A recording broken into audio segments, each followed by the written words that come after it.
Chapter 1107. Feng Ling. This woman. She clearly didn't have any femininity, but why was she so seductive? She had a gentle and harmless face, but it was like frost on a cliff. She would rather suffer the cold wind and rain than be touched by anyone. He focused his mind, instructed her not to move, and continued to apply medicine to the wound on her arm. She had probably sweated a little when she was eating rice noodles outside. Earlier, when she was scrubbing, she had wiped the wound slightly. Right now it looked a little red. The moment the medical cotton soaked with disinfectant rubbed the wound, she sucked in a breath of cold air in pain. Hiss. Feng Ling immediately opened her eyes. Do you think I'm a woman?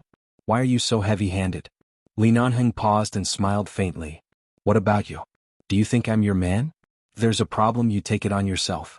If there's a problem, you run away. Didn't you immediately call me to come over? Feng Ling looked at him. The man was still in the posture of treating her wound with his head lowered. She found that right now she really wanted to fight with him every few words. She didn't say a word and let him help her disinfect and change the dressing. As if to prove that she could really withstand it, even when the disinfectant rubbed against her wound, she didn't make a sound. In the end, her eyes simply fell on her own legs. In the end, the man applied medicine on her leg again. When he lifted her leg, Feng Ling said that she could just do it like this. There was no need to lift it up, but the man said that his feet were numb and sat on the sofa next to her. He let her turn sideways and place her leg on his thigh. This position, especially when her pants were rolled up and her white legs were placed on his lap. No matter how she looked at it, this scene was very shameful. However, the man was helping her apply medicine with a serious expression. Li Nanheng's hand stroked her leg and he could not move his gaze away. No matter how Feng Ling looked at it, she felt that he was doing it on purpose. She wanted to pull her leg out, but the man seemed to inadvertently apply a cool ointment on her wound. She shivered from the pain and coldness. Once again, he naturally pressed her leg on his thigh and continued to stroke it. Feng Ling. In fact, for so many years, whether in 11 base or on missions, Feng Ling had suffered many injuries, but she had a unique advantage, that was, her wounds healed very quickly and she didn't have a constitution of scars. Many injuries were no longer obvious under the wear of time, and she needed to be close to the skin to see some faint traces. The only scar on her body that had always been relatively obvious was the wound on her shoulder that he had made with the cross knife. It didn't affect her appearance, but when she thought of the snake bite and the memory of almost losing her life in the Snake Valley, she would feel numb all over. He looked at the pair of fair and straight legs under his hand. She was such a good girl. She could have lived a luxurious life since she was a child. Like Feng Mingzhu, she was doted on like a treasure, but she suffered such a disaster for no reason. Even now, the Feng family didn't know that their youngest daughter, who they had missed and felt guilty for 20 years, grew up drinking wolf's milk in a wolf's cave. In order to survive in this cruel world, she had to cut her hair short, pretend to be a boy and live in 11 base. She had been pretending for many years. Her gender had been exposed. She could clearly live as a girl, but she had been used to that kind of life. He really wanted to make up for all the things she lacked in the past 20 years, to let her know that she didn't need to live in this world with such difficulty and that she could also be a little princess. The man's hand stroked her leg, and the medicine on the wound had been evenly applied. Feng Ling followed his gaze down and saw that his hand was on her knee. He paused and did not move again. Have you applied it? She asked. Li Nanheng glanced at her at this time. Do you have to live alone outside like this? Do you really not plan to find your family? No. Feng Ling answered straightforwardly. Even if you return to your family and live a carefree life, you don't need to worry about anything in the future, and you can make up for all the things you have lost. You still don't want to find them? I don't want to. Feng Ling frowned impatiently. Why do you suddenly mention this? I'm unsociable and not used to interacting with too many people. It's not like you don't know that if I really return to that so-called family one day, whether it's liked or hated by others, I don't know how to face it, and it's very likely that I'll even lose my freedom. I don't want that kind of life. Besides, she couldn't really call him brother-in-law. This was the biggest knot in Feng Ling's heart. She didn't say it. She didn't know that she had already revealed such a big secret on the day she was drunk. She just retracted her leg from his thigh, turned around and sat upright on the sofa. I'll go to sleep after applying the medicine. Li Nanheng looked at her. When the little woman was about to get up, he abruptly held her wrist. The moment she looked back at him in pain because of the wound on her arm, the man's eyes immediately revealed a trace of apology. He let go of her arm, abruptly held her waist and forced her back to the sofa next to him. Feng Ling fell back onto the sofa and turned to look at him. What are you doing? Li Nanheng raised his hand and touched her slightly wet head, as though he was comforting her, but also as though he was comforting her. A person like you is indeed not suitable to live in that kind of place, especially someone like you who often likes to be alone and quiet. Others say that you're cold and unsociable, but I think you're just cautious and don't want to expose your true emotions. You were able to grow up smoothly until today, and you haven't been excluded or killed by anyone. Firstly, God has found you all the luck you lacked in the past, and secondly, it's all because of your uncompetitive personality. Why did he suddenly say this to her? Feng Ling had never thought about going home. The pair of jade pendants was also hidden in her suitcase, and she never planned to show them to anyone for the rest of her life. She didn't want to go home in the first place. In addition, her background might really be related to the Feng family. When she thought of Feng Mingzhu and the sensational news that Li Nanheng married the Feng family's daughter, her rejection of the Feng family became even stronger. There's nothing to fight over. Being able to live is more important than anything else, Feng Ling said in a low voice. At the same time she wanted to get up, but the man still held her and pressed her on the sofa. Chapter 1108. He asked, "So even if it's the man you like, you'll give him away so easily? Have you ever thought of fighting for yourself?" "Fighting for what?" Feng Ling squinted at him. "I've never robbed other people's things, let alone other people's men. Besides, we're already married. Do I have to violate this moral bottom line?" With that, she slapped his arm away and got up to leave. Li Nanheng, other people's men? He raised his eyebrows, watched the short-haired little woman walk to the bedroom with a hint of anger, and leaned against the sofa with a smile. "Little fool. I've always been yours." The situation of the Feng family was complicated, and Feng Ling didn't want to mention her background. Obviously, she didn't even have the intention to let others know about it. What she insisted on couldn't be easily changed by him. How could he untie this knot for her? When he cast this net on her, he was afraid that he would really have to spend more effort. Feng Ling returned to the room. In fact, she couldn't sleep. Because she had just applied medicine, her body was faintly aching. She turned to see the bag on the bedside table and remembered that this seemed to be bought by Li Nanheng when he went out to eat just now. What on earth was it? She walked over, picked up the bag and pulled out a box inside. The bag was black. She didn't notice what was inside before. Now that the box was taken out, she saw that there was a picture of a cell phone on the outside. Recently, Feng Ling had been a transfer student in T University and saw that all the male and female students with good family backgrounds seemed to be using this cell phone. It was said that it was the latest model that was released last month, and it had many more new functions than the old model she used 2 or 3 years ago. And the color of the cell phone was also white, not the monotonous black she usually used. She opened the box and saw the cell phone inside. When she held it in her hand, it didn't feel very heavy. The cell phone was brand new and hadn't been opened before, so she needed to turn it on and set it up by herself. Looking at the thing in her hand, Feng Ling turned and walked out of the bedroom, only to see that the man was no longer in the living room. Hearing the sound of water boiling in the kitchen, Feng Ling walked over and saw the tall man standing in the kitchen boiling water. It seemed like he was preparing to help her brew the anti-inflammatory drugs in the medicine box.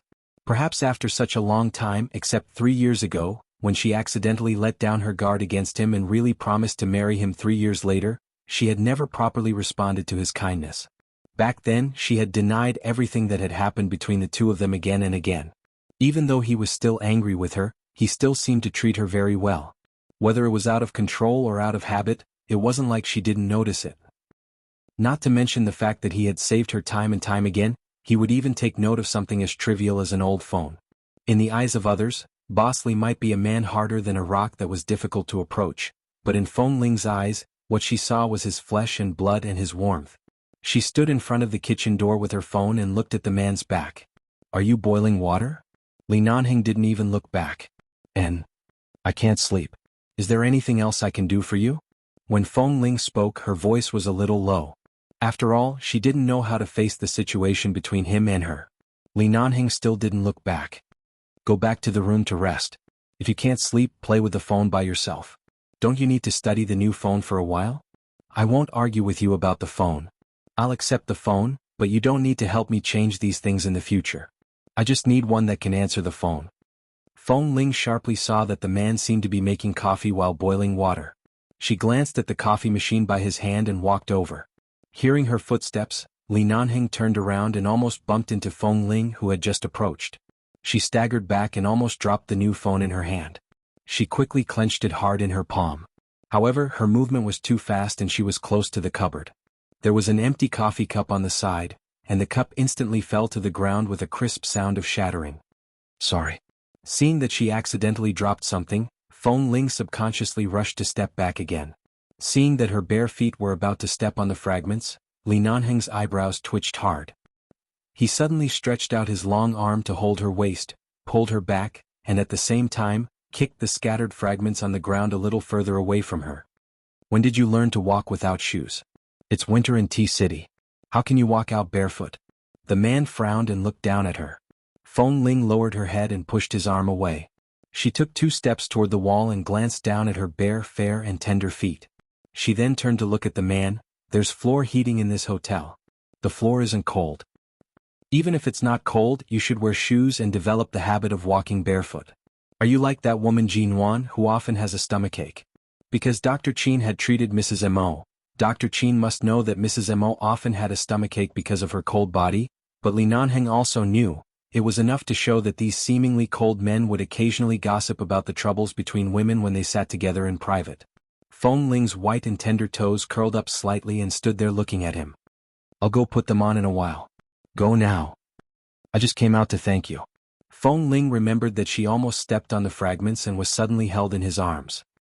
For some reason, her heart trembled a little, and something uncontrollable spread in her. She squeezed the new cell phone in her hand and tried to find a reason to make her voice sound more normal. However, after all, she had just smashed a cup, and a pile of fragments were still on the ground, so her voice sounded a little weaker. Li Nanheng was expressionless. I want to thank you, but you smashed my cup? I'll call the front desk of the hotel and ask them to bring up 2 more cups for you. Feng Ling, who had always been cold and repulsed in front of this man, didn't know how to avoid embarrassment because she had accidentally caused trouble just now. Her voice was very low, and her eyes glanced at the fragments on the ground from time to time as if this matter was more serious than accidentally shooting a gun. Since she was a child, she had never made a rash mistake. This time she really didn't know what to do. Chapter 1109. When she said that she would ask the receptionist to send 2 more cups over, it was obvious that she had accidentally exposed her fear. Call the receptionist and ask for 2 cups. Don't you think it's more effective if you smile at me? Feng Ling raised her eyes and said, I smashed the cup and asked the receptionist to send 2. What's the problem? Then she suddenly realized what the man had just said and stared at him. Are you trying to blackmail me? The little woman's timid look suddenly disappeared and she glared at him. I'm here to help you boil water for medicine and make coffee. You smashed my cup, but now you're glaring at me? She didn't know how to refute for a moment. He raised his eyebrows. So it's my fault? It's my fault. Feng Ling lowered her head awkwardly. It's not your cup. Just pay the hotel for the cup when you check out. I'll pay for it myself. Li Nanheng said calmly, do you know how much the cup the hotel gave me is worth? Hearing his words, Feng Ling knew that this man was deliberately blackmailing her. She was a little annoyed. How much can it be worth? Is it an antique? It's not an antique, but there are a lot of stocks in this kind of hotel. The boss of the hotel is also good at taste. This kind of coffee cup is custom-made. There was originally a pair. One of them is now on the coffee table in the living room, and the other one was smashed by you just now. This pair of custom-made coffee cups is 5 times more expensive than the cell phone in your hand. Seeing her eyes widen unexpectedly, Li Nanheng found it funny and really laughed. Feng Ling felt that she seemed to be despised in front of this boss Li who was born with a golden spoon. Even if it was 5 times more expensive, she could afford it. In general, she had an apartment in Los Angeles and an apartment in Boston. After returning to China, Mr. Mo gave her a high salary. It was not like she didn't have money. She had worked hard for so many years. It was enough for her to survive in this world, okay? But seeing this man's expression, she was so angry that she didn't want to talk to him anymore. Just now, she shouldn't have inexplicably remembered how good he was to her because of this cell phone. She should always remember his shamelessness. Seeing that she was angry, the man waved his hand. Come here. Feng Ling originally wanted to return to the bedroom to put on her slippers, but when she heard his words, she turned to look at him and said unwillingly, What? There's a way that you don't have to compensate me. What is it? If it was 5 times more expensive, it would cost at least 20 to 30,000 yuan, which was almost equivalent to half a month's salary in High City. Thinking that she wouldn't go to 11 base in the future and didn't have many opportunities to make money, she instinctively said, "Don't even think about confiscating my card. You've been holding my card when I was in the base, but now that I'm no longer a member of your base, I don't need you to help me plan any economic foundation. I'll make my own decisions and will never give it to you. When did you start to care so much about money?" Li Nanheng raised his eyebrows and there was a smile in his eyes. Now was not like when she was in 11 base, where she could earn at least 2 or 300,000 yuan from a mission. She had to be frugal. In the past 2 years in Boston, she had been relying on her work to be self-sufficient and knew how to live a frugal life. To put it simply, Feng Ling used to live in the jungle, the orphanage, and 11 base. Many of her knowledge existed on the surface, and she was somewhat blocked. But now she had basically understood everything. She would also care about things that normal people would care about, but she just didn't say it on the surface. She ignored him, walked around the small fragments on the ground, turned to find a broom and walked over to clean up the fragments. Seeing that she had come to clean up with injuries, she had just walked back to Li Nanheng's side when her wrist holding the broom was suddenly held by the man. Feng Ling only had time to raise her head to look at him in confusion, but at this moment, the man held her waist and pulled her back. In just 2 steps, he had pressed her against the side of the cupboard. The sound of boiling water behind them had stopped, but the sound of the coffee machine continued, and there was a small buzzing sound. Feng Ling subconsciously wanted to push him away, but the man directly held her wrist. Although he did not use much force, his fingertips still grazed a wound on her arm. She let out a low cry and was pulled into his arms. Just like this, her waist was pressed against the marble counter on the cupboard, but her front was pressed against the man's chest. Before she could make a sound of resistance, she was kissed. She was stunned for a few seconds and wanted to retreat. At the same time, she raised her hand to push his shoulder, but the man held her waist and brought her into his arms. In just 2 steps, he pressed her more firmly against the marble counter of the cupboard. Feng Ling? There was anger in her eyes. She glared at him, but the man did not see the shock and anger in her eyes. The previous few kisses were basically carried out after he was drunk. Finally, when she was sober, he naturally held her in his arms. How could he let her go? The man held her waist with one hand and raised the other to touch the back of her head. Their soft lips pressed against each other, and the man directly pried open her lips and teeth and invaded them. Their lips and tongues intertwined. It was a little gentle, a little ambiguous, and a little forceful. Feng Ling pushed Sang Sang and kept biting back, but in the end she was still restrained by the man's lips and tongue time and time again and had no way to retreat. At first, Feng Ling could still push him a few times, but then the pain in her arms and legs reminded her that if she used more force, the wound that had been applied with medicine might be torn open. In addition, there had always been a considerable gap between her and Li Nanheng's physical strength. The man's tongue firmly hooked into her teeth. Her body trembled and her mind went blank. Her hands tightly gripped the man's clothes to stand between him and the cupboard. When Li Nanheng let go, her breathing was so chaotic that even she was panicking. The man lowered his head. His warm, almost boiling breath sprayed into her ears, causing a layer of goosebumps to rise all over her body. She trembled and wanted to turn her head away, but the man's breath pressed against her sensitive ears. Li Nanheng, what on earth are you doing? Feng Ling forced herself to calm down. 5 minutes. Feng Ling. Chapter 11:10. She abruptly turned to ask him what he meant by those 3 words, only to see herself reflected in the man's eyes. She instantly choked on the words that were about to come out of her mouth. Take the initiative to kiss me once for 5 minutes. Take the initiative to kiss him? And kiss him for 5 minutes? There was only one thought in Feng Ling's mind. Impossible. Don't even think about it.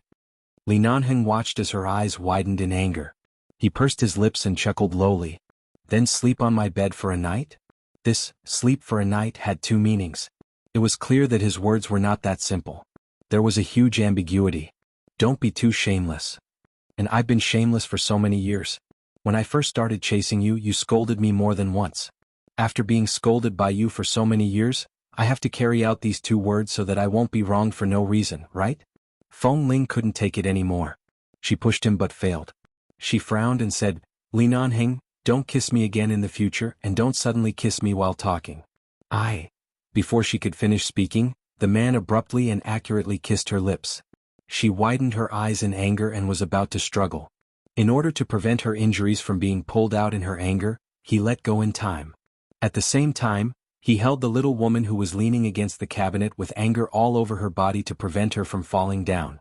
At the same time he pressed against her ear and whispered, "I'm afraid I can't do this. If I could do it, how could I have chased after a little iceberg like you?" Feng Ling.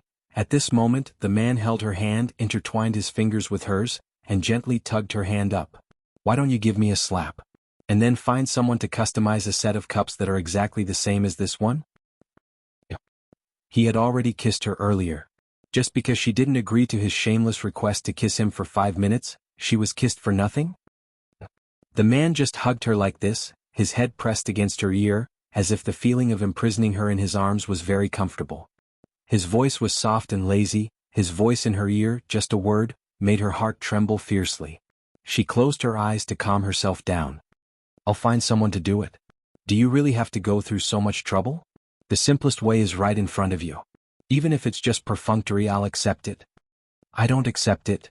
Feng Ling's tone gradually cooled down. "Li Nanheng, I really wonder how you can be so shameless. You threaten me with a cup." He smiled lazily. "Maybe this is shameless in your eyes. Have you ever thought about how much effort I've put into you over the years, but in the end, how much scruples do you have? Even when you finally took a step toward me, you only took 1 step and then took 100 steps back. Feng Ling, I only spoiled you because I fell into your trap. I know that your feelings for me are not enough for you to surpass all rationality, but I still want to see when you can really let go of your heart and walk toward me." Feng Ling lowered her eyes and did not speak. It would be a lie to say that she was not touched, but the next moment she suddenly raised her foot and stepped hard on the man's foot. Unfortunately, she stepped barefoot. The attack was like throwing a ball of cotton at the man's face. The damage index was basically 0. The man did not speak after being stepped on by her.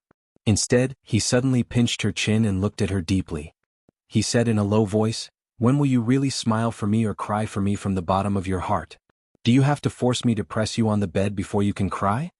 Feng Ling's eyes flickered, but her heart was uncontrollably burning.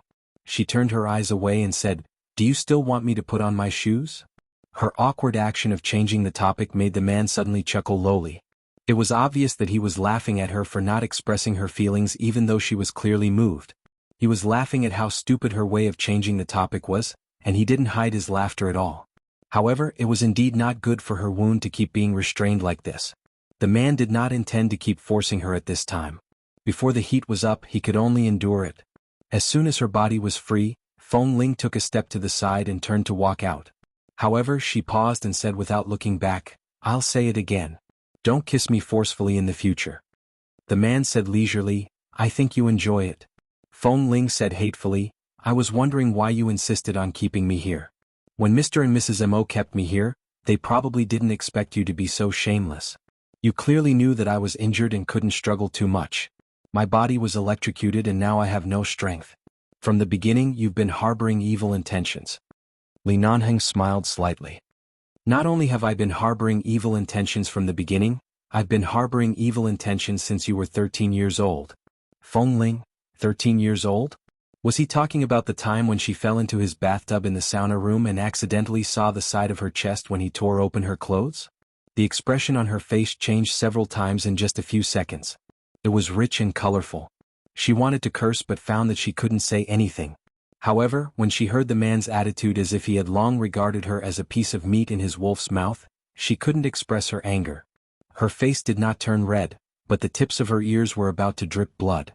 If she had known that one day in the future, this man would say such shameless words, she would never have gone to 11 base and would never have created any possibility or opportunity to contact him again.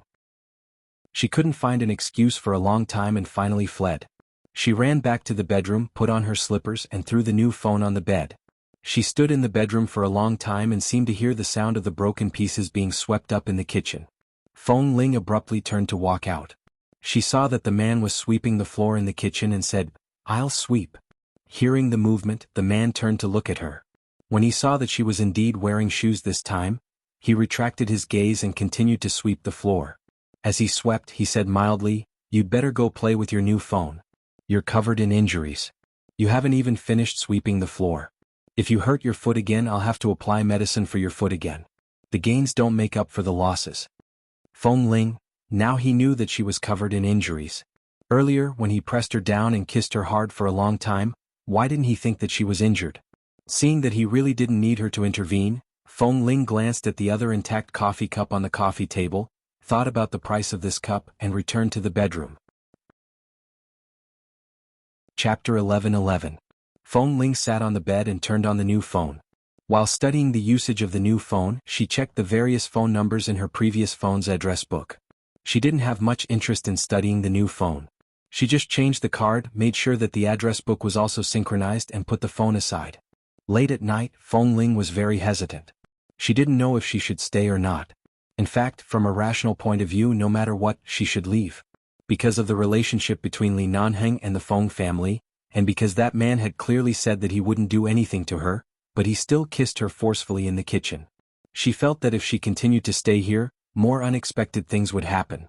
But in her heart, there was a weak emotion that she couldn't understand that hindered her, telling her that she should stay here. She put her new cell phone aside to charge, got up and walked out of the bedroom. She saw the man coming out of the bedroom next to the suite.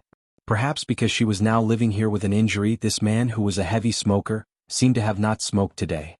He had just taken a shower and looked refreshed. When he saw her coming out, he naturally asked her, "Have you taken your medicine?" Only then did Feng Ling remember that half an hour ago, he seemed to have said something to her outside the bedroom door, asking her to come out and drink the medicine that had been brewed. But she didn't come out at that time. She turned to look at the medicine on the coffee table, walked over, picked up the cup and drank the medicine while saying, I'll go back to Miss Wen's place after drinking the medicine. Dr. Wen is now at Miss Wen's place. Are you sure you want to go to her place?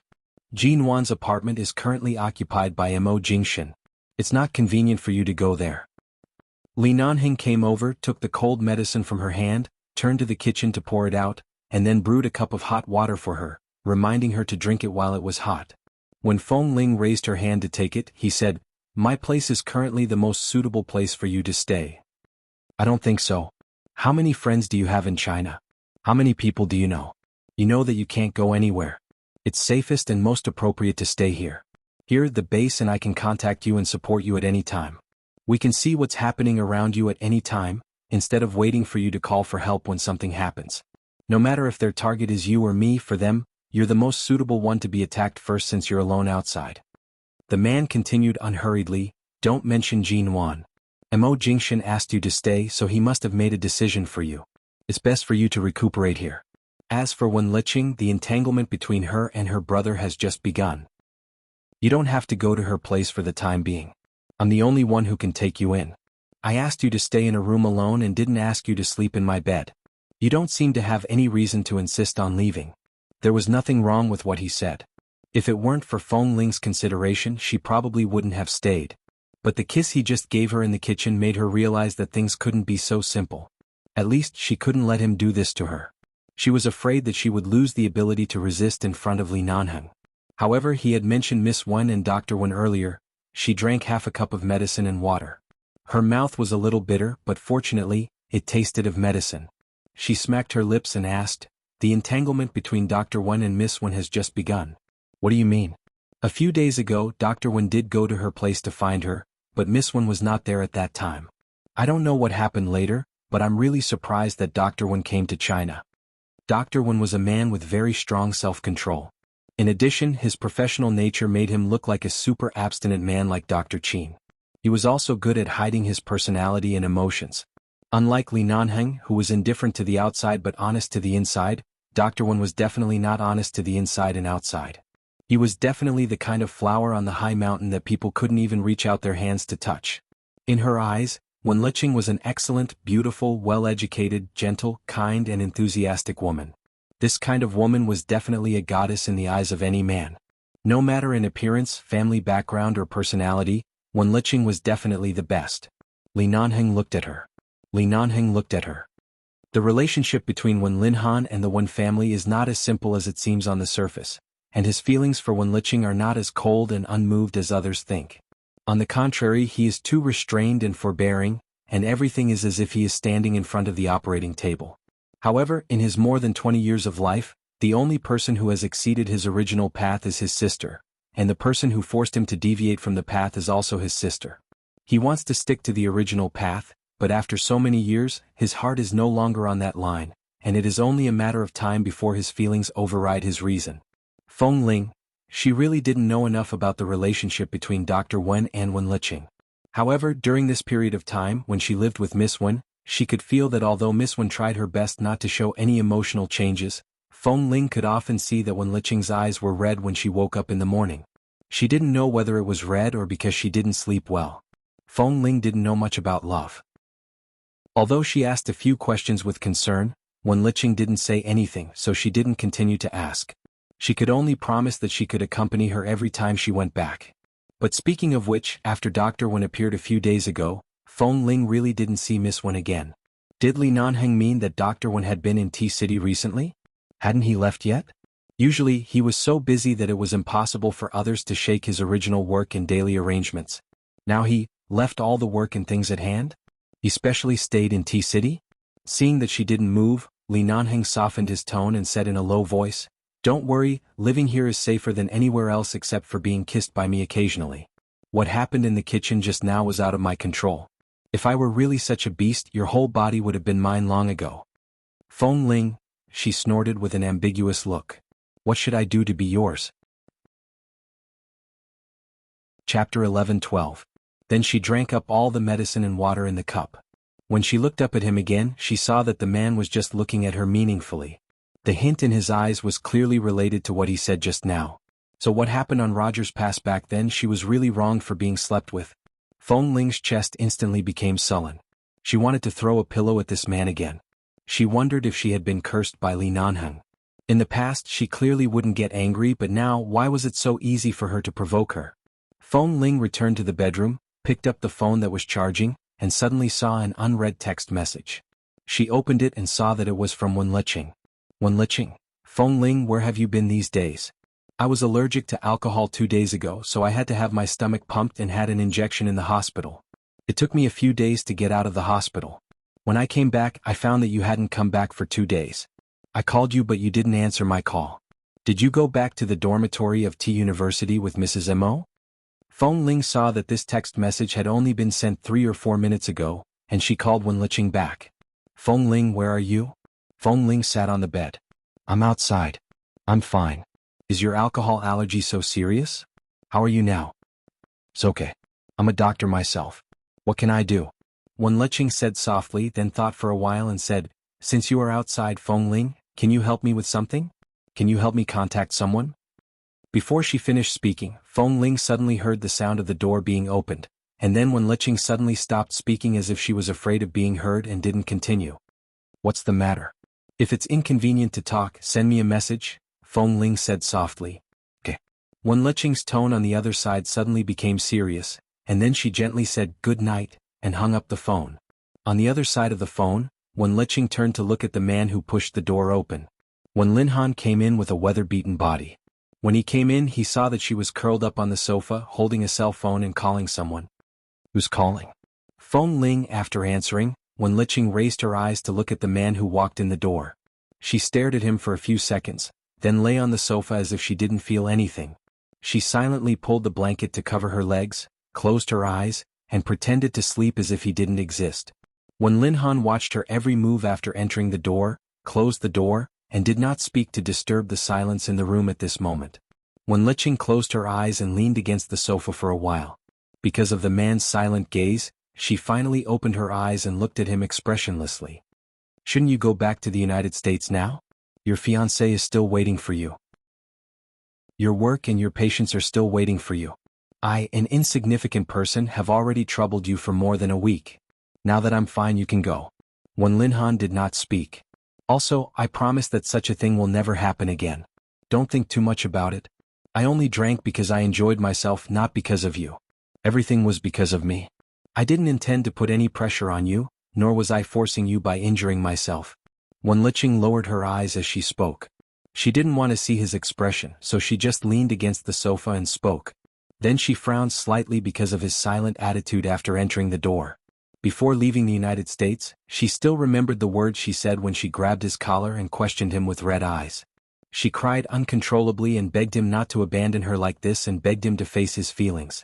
What did he say to her at that time? Every word was like a cold knife grinding on the top of her heart, and now her heart still trembled when she thought of it. She stroked her head and turned to look at him. "Brother, I've already said that you don't have to think that everything I do now is for you to see. It's been almost 10 years. I apologize to you for all the childish, willful, and irrational things I have done for you. I apologize for affecting your normal life for so long, and I apologize for pestering you for so many years. Perhaps if I hadn't pestered you for so many years, you would have been able to marry your fiancé 3 or 4 years ago. It's all my fault."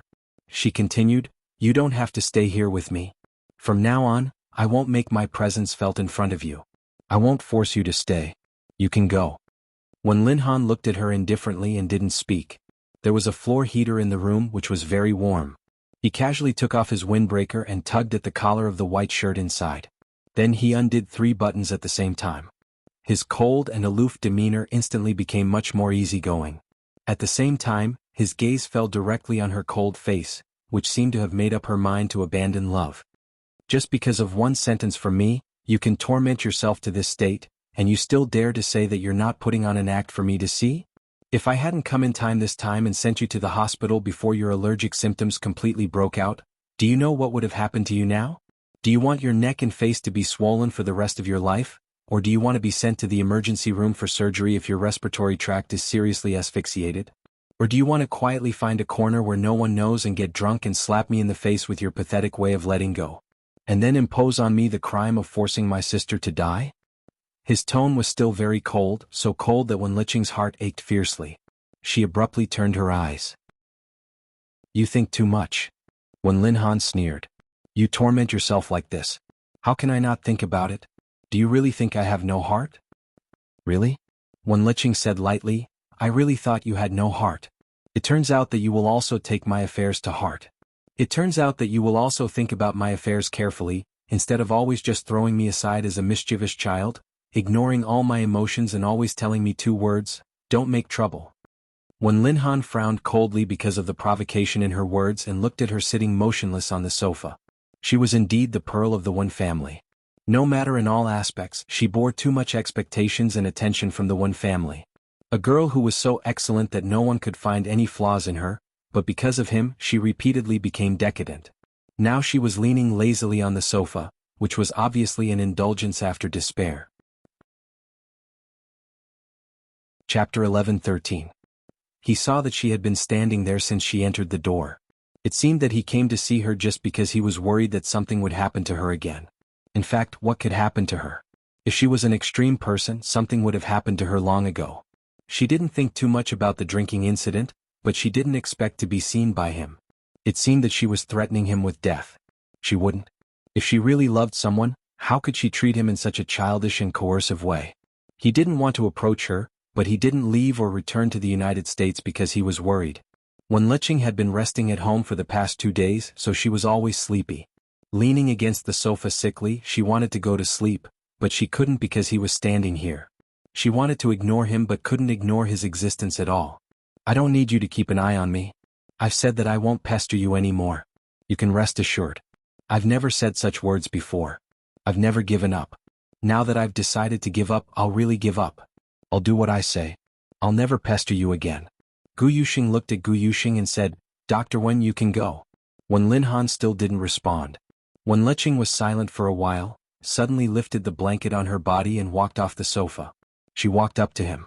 Her footsteps were still a little unsteady, but she still walked up to him with a cold face and glanced at the door not far behind him. "Wen Linhan, do you want me to invite you out personally?" He didn't say anything. He lowered his eyes to look at her when she suddenly approached him. His gaze was very calm and his expression was cold and forbearing. She didn't want to care about what kind of emotions and storms were hidden in the depths of his dark eyes. She didn't bother to peek into his heart anymore. When she was in love with him, even if it was just a word he said or a few words he wrote, she would think about it for a long time, wanting to know if he had those feelings for her. Later, after thinking about it for a long time, she found that none of his words seemed to have anything to do with her. It was she who forced herself to play. "Dr. Wen." Wen Lu looked at him and raised his finger to the door. "I'll call you brother again, my dear brother, who used to have a blood relationship with me, but now the truth has come to light. Brother, who has no blood relationship with me at all, please leave, lest you be seen by others here and let them be suspicious.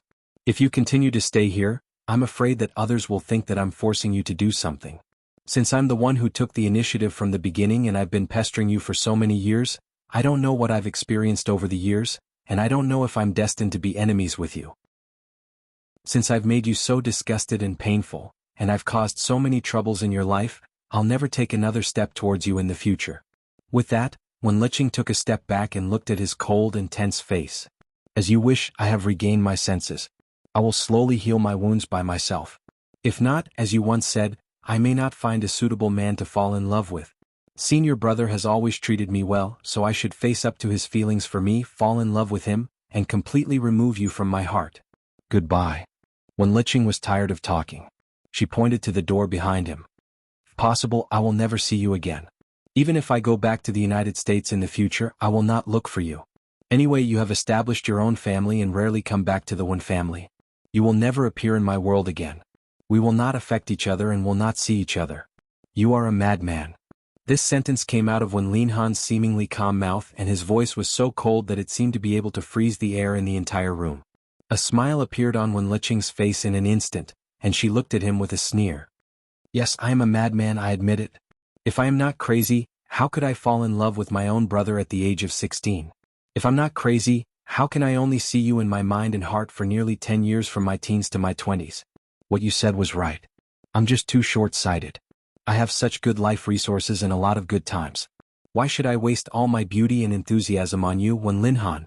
Wenlicheng said and pointed to the door again. Now please go out.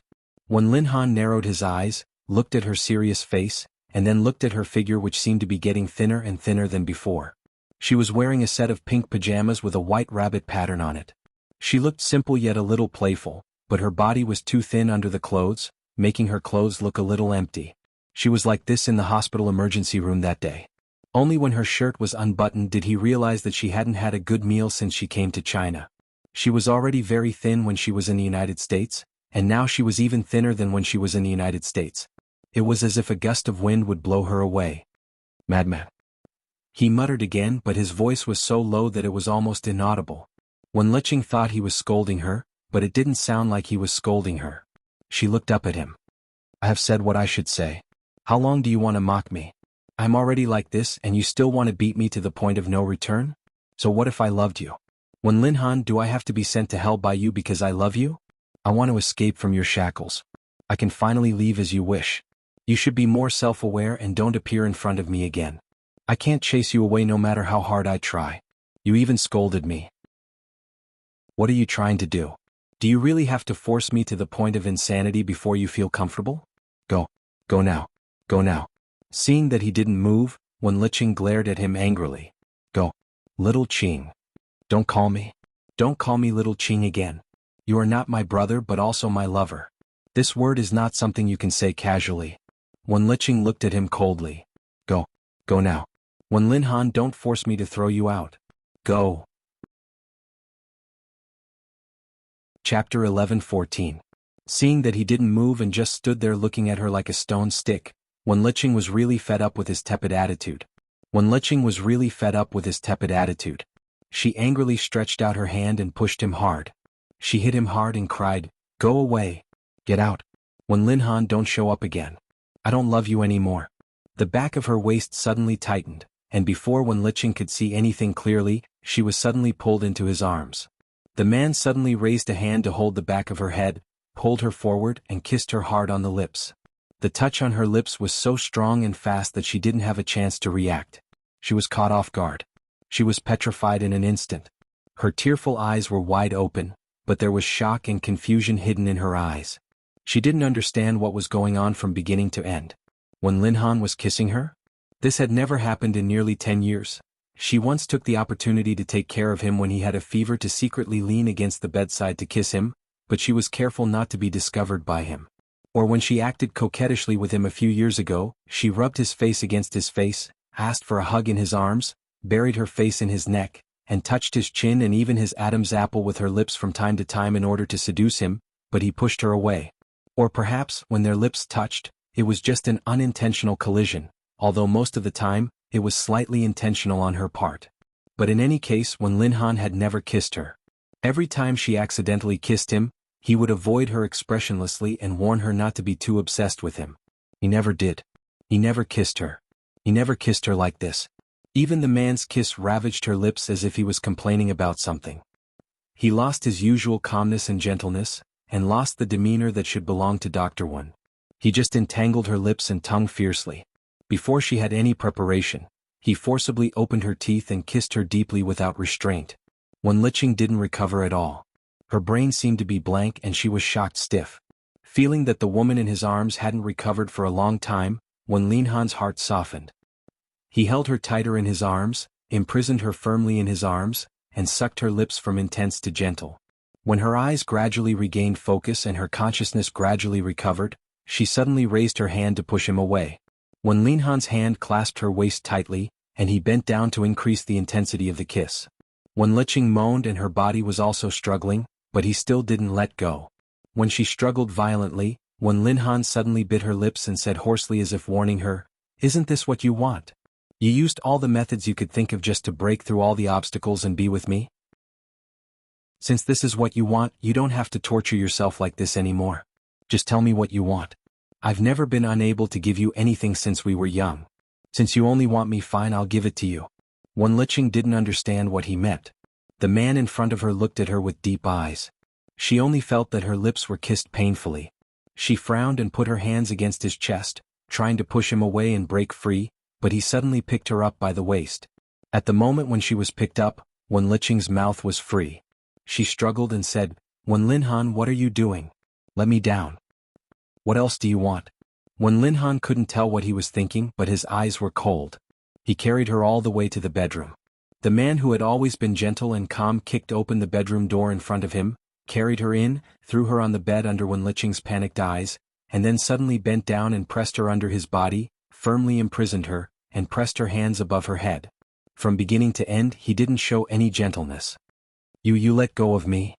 Wenlicheng was really panicked after being pressed on the bed. She had never seen Wenlinhan like this. "Let go of me. Let go of me." The man imprisoned her firmly, looked down at her and gnashed his teeth. "I'll give you whatever you want. I'll satisfy you one by one. Wenlicheng, you really have the ability to force me to this point. Xiaoqing, you've been jumping around in front of me like this for more than 20 years. You really have guts. Wenlinhan, get up." "Yeah." The man suddenly clasped her wrists above her head. She felt that her wrists were in pain and her eyes were about to turn red. The man suddenly sealed her lips again at this moment, and at the same time, dragged her hand to the collar of his shirt. "Come on, take what you want." Wenlicheng was completely shocked and trembled all over. Her hand trembled and stopped on his collar. She felt the man's hand pressing her hand there, but she didn't dare to touch it as if she had been electrocuted. She wanted to pull her hand out and dodge, but he grabbed it firmly and pressed it against his collar again. "I don't want it." Wenlicheng struggled desperately under him. "Let go of my hand. Get up. Wenlinhan, get away. That's not what I want. What I want is..." At this moment, the man leaned over and breathed in her ear. His hoarse voice carried a certain warning and coldness that she had never seen from him. "There's only one chance, Xiaoqing.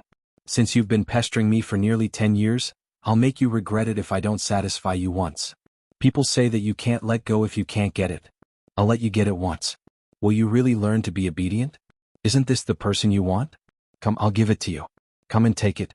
I'll give it all to you, Wenlinhan said as he grabbed her hand again.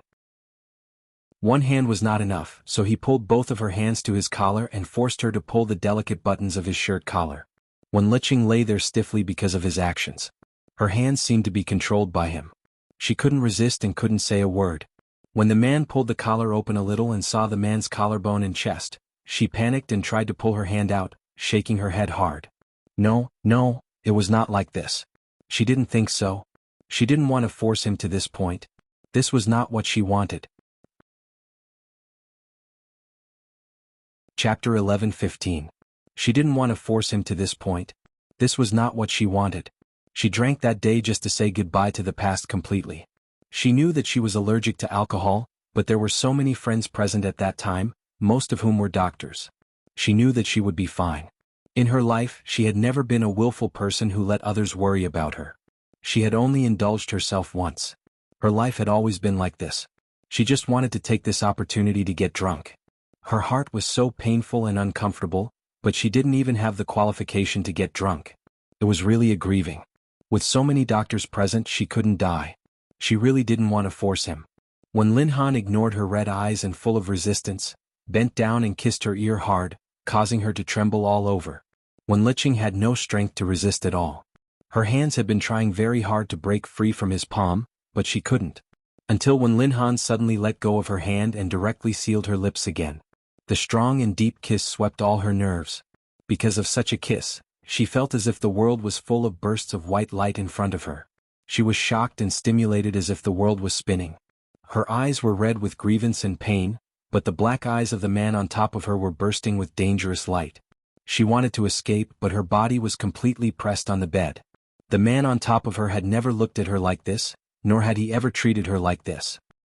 He coldly narrowed his eyes and looked at her nervously and helplessly. At the moment when her nervous chest kept heaving up and down, he suddenly pulled open her buttoned pajamas.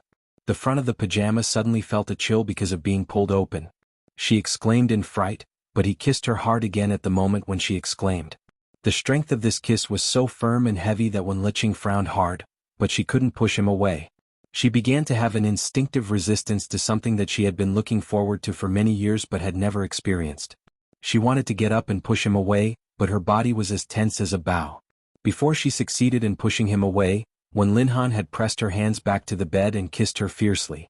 When he kissed her collarbone, when Liqing was so anxious that her tears slid down the corners of her eyes. Unable to resist, she could only lie on the bed and let him do whatever he wanted. She could only sob and say, "Brother, don't do this, don't do this." When Lin Han didn't seem to hear her. When she couldn't stop crying, trembling under him and choking with sobs, he pressed on her and whispered hoarsely in her ear, "Just say what you want. Before leaving the United States, you came to my room in the middle of the night and accused me of my indifference again and again. The letter you left in my mailbox was also full of tears of blood. Do you think I don't know what you want? I'll give it to you now, all of it. Is that enough? Satisfied?" When Liqing raised her eyes and looked at him accusingly. But before he could speak, he suddenly felt a certain part of his lower body. There was an obvious change. She opened her mouth but was too shocked to say anything. She could only look at him with fear and disbelief. Did he have feelings for her? Then he used to say that they were just brother and sister and that he would never have feelings for her beyond that of a sister. What did those words mean? There seemed to be a flash of frustration in Wen Linhan's eyes. He didn't want to see her eyes again, so he suddenly turned her face and kissed her lips again. She was so anxious that her eyes turned red. She struggled to avoid him, but he still firmly clasped her chin. The kiss became deeper and deeper, and his breathing became heavier and heavier. At this moment, the door outside was suddenly knocked on. When Liqing hurriedly murmured as if she heard a life-saving symphony, reminding him that someone was knocking on the door. She remembered that senior brother said that he had nothing to do today and would come to see her. Now it was almost time for senior brother to arrive. When Liqing couldn't concentrate on Wen Linhan's deep kiss. Even this man who was usually gentle and elegant seemed to be full of irritation at this moment. She raised her hand to pinch his arm hard, and when Linhan bit her lips even harder as if suffering a backlash. Suddenly, when Linhan's hand continued to unbutton her pajamas that had already been opened. The moment when Liqing felt a chill in front of her body, her eyes widened in disbelief, and her body suddenly tightened.